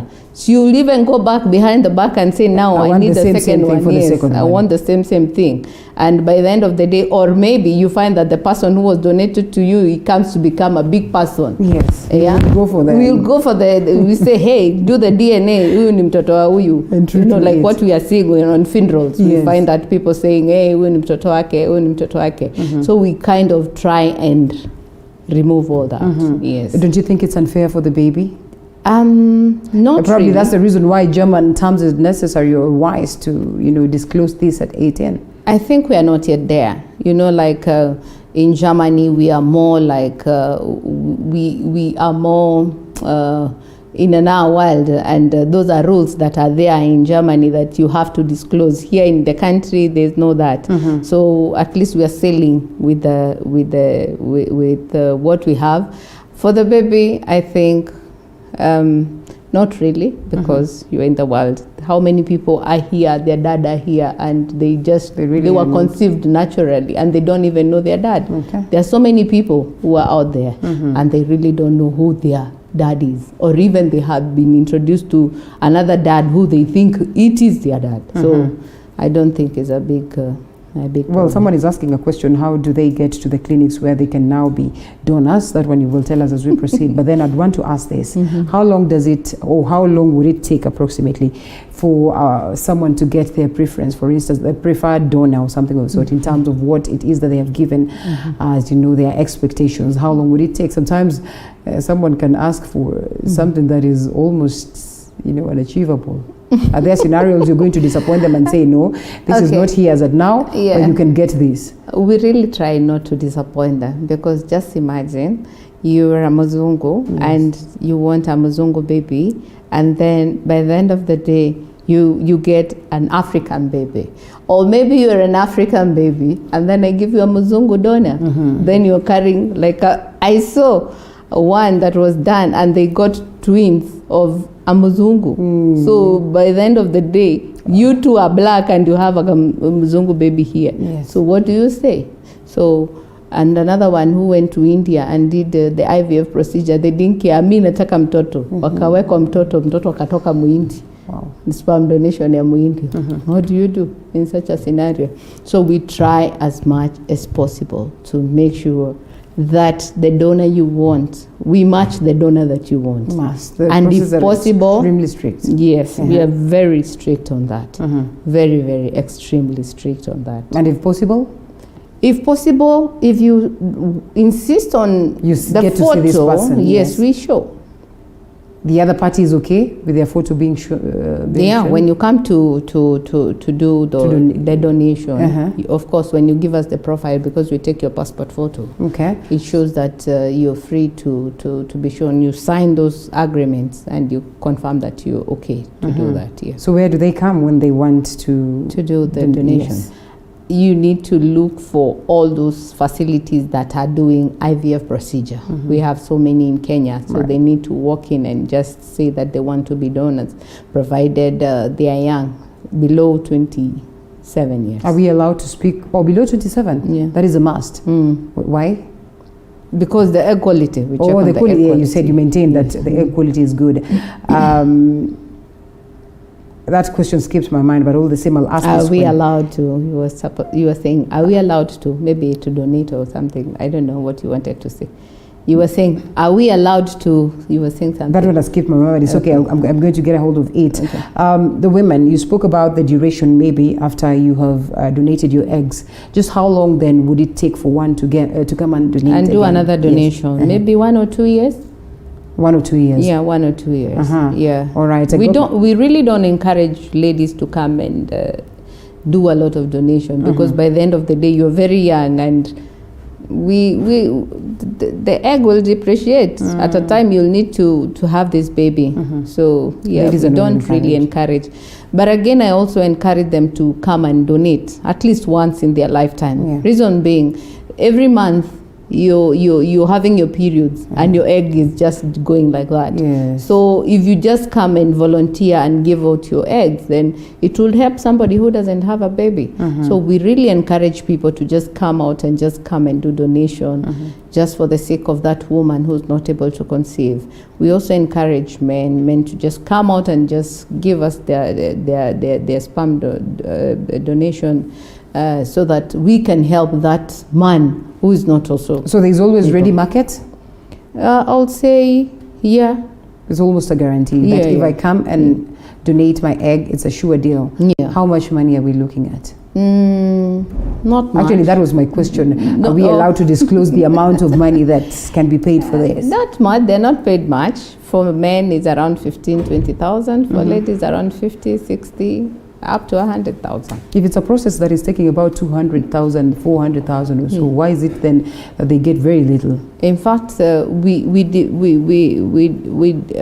disconnect the two, because if you're doing a procedure and we are using your egg, that is the much you spend, the 350 to 450. Okay. If you're doing egg donation, you spend 100,000 more. Reason being, we will need to do tests for this donor. We will need also to pay the donor. So those are two different procedures. So that is why we are charging them extra for the donation. If you're doing a sperm donation, we charge you around 25,000. 25,000 for the test plus paying the donor. Yeah. All right, so what does it take for one to be a member of your Fertility Yes, Kenya? yes. You just need to walk in our offices. Our offices are in Embassy House, 3rd floor, room 319.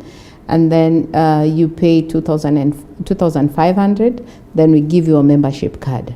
In the membership card, there's your name, your address, your telephone number, and all this. So once you have the card, you are able to present it in the hospital that we have negotiated on your behalf, where you will not be able to pay consultation, where you'll be, when you do the treatment, it will be subsidized. So basically, that is what it takes. Yes. All right. Yeah. Okay, so as we drop this one, a couple of questions coming on board, but then again, we'll not get into these questions. One asks, who is going to pay this? I think it is almost obvious, the persons or the parents that are seeking to get. Yeah, but they don't pay directly to the donor. They pay the hospital pays Will the pay donor. the donor. Yes. So in a scenario where this is a single woman and probably would want to have their own baby without a parent and all that, what happens? Is it allowed? I just decide that I'm a woman and I want to be single, but I Oh want yeah, to. we have so It's many okay. of them doing that. There are women who come to us and they say they want a baby with a sperm donor, and we do that. So easy busy. All right, so easy busy. Is it easy busy for the sperm donor? Are they out there and they come and all these processes are done for free? Do they have to pay something for them to be To allowed qualify? Yes. No, they don't pay anything. You just walk in. You and- just walk in, say you just need to be a sperm donor. Then they do the test for you. They confirm if you. They do some interviews for you. They Okay. of course cancel you. They have to cancel you and tell you the process how it will be.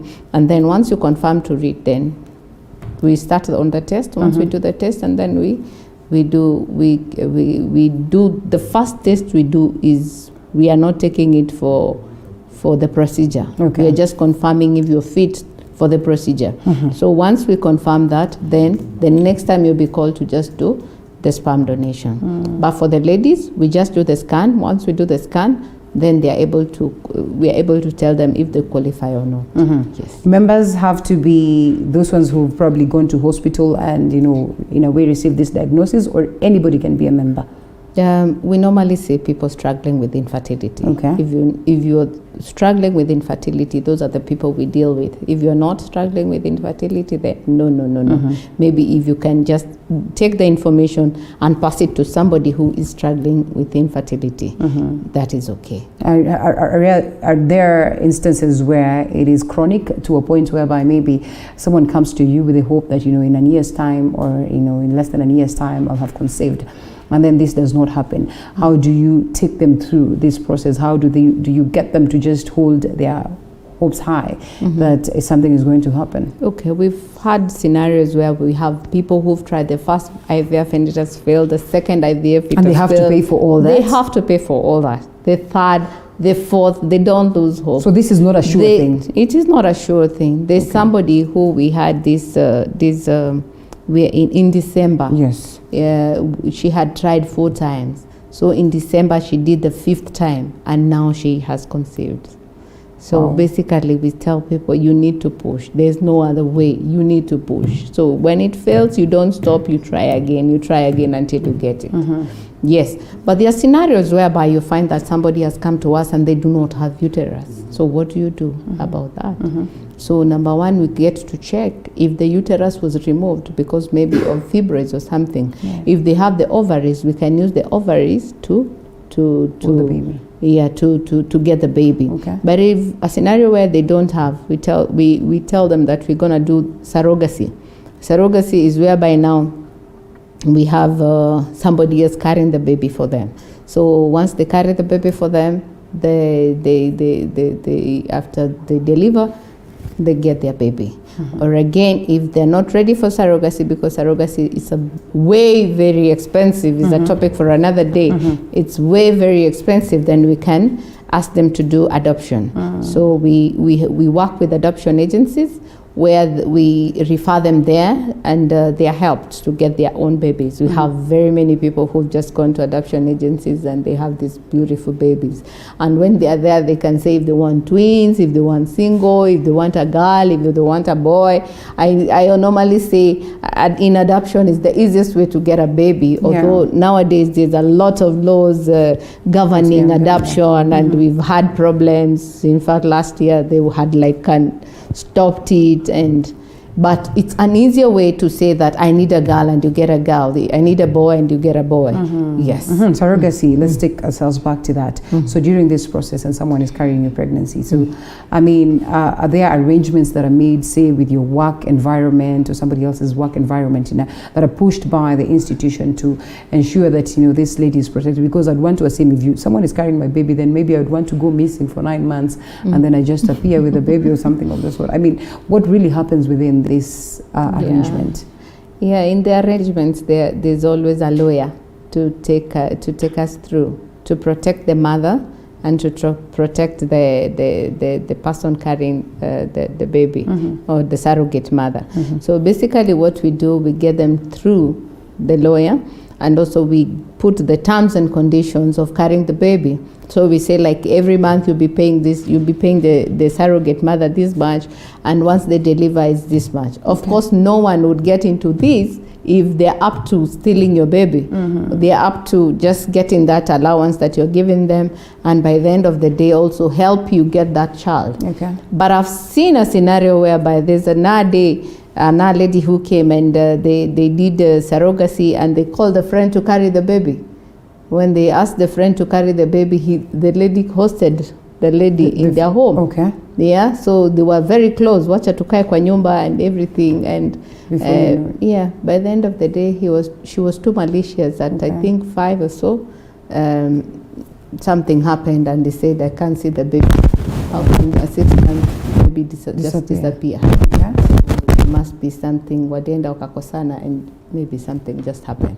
So it is very important to just take those people there are people who have devoted themselves to do surrogacy, to carry babies for people professionally. So you rather not concentrate on your friend or somebody that you know.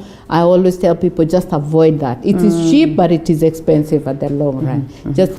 Just take somebody who's ready to just come and just do the procedure, no attachment, no nothing, bye, go. All right, so in this case, we get a bit deep as we get to a close. Then if it's a woman who's carrying, it's evidently a woman probably who's carrying that baby. And so this will be a woman who's carrying a baby from the sperms of your husband or somebody else. It will be a woman carrying your egg and your husband. It's an embryo. So my egg and my husband's sperm. So you are carrying our baby. So the baby's DNA is me and my husband, not you. So even if you went to court and say that this is my child, I'll come with my DNA and say this is my child. And there's no way this child is going to carry the DNA of this? Never. We are just using her womb. So it's like a house. Natubebea mtoto tuwekee huo mtoto akifika tupatie. So again we have a problem with surrogacy in the country, but still we are trying to see how it goes. I have millions and millions of questions, but all the same, I'll allow you a minute or so to speak to these ladies who are out there and they think it's all done. The men who are out there and they think it's all done. With me and my wife getting a baby, yet the solutions are in existence and they do not want to take advantage of the same. They probably think it's very expensive to invest on such and all that. What I will say is that you who is there, who is struggling with infertility,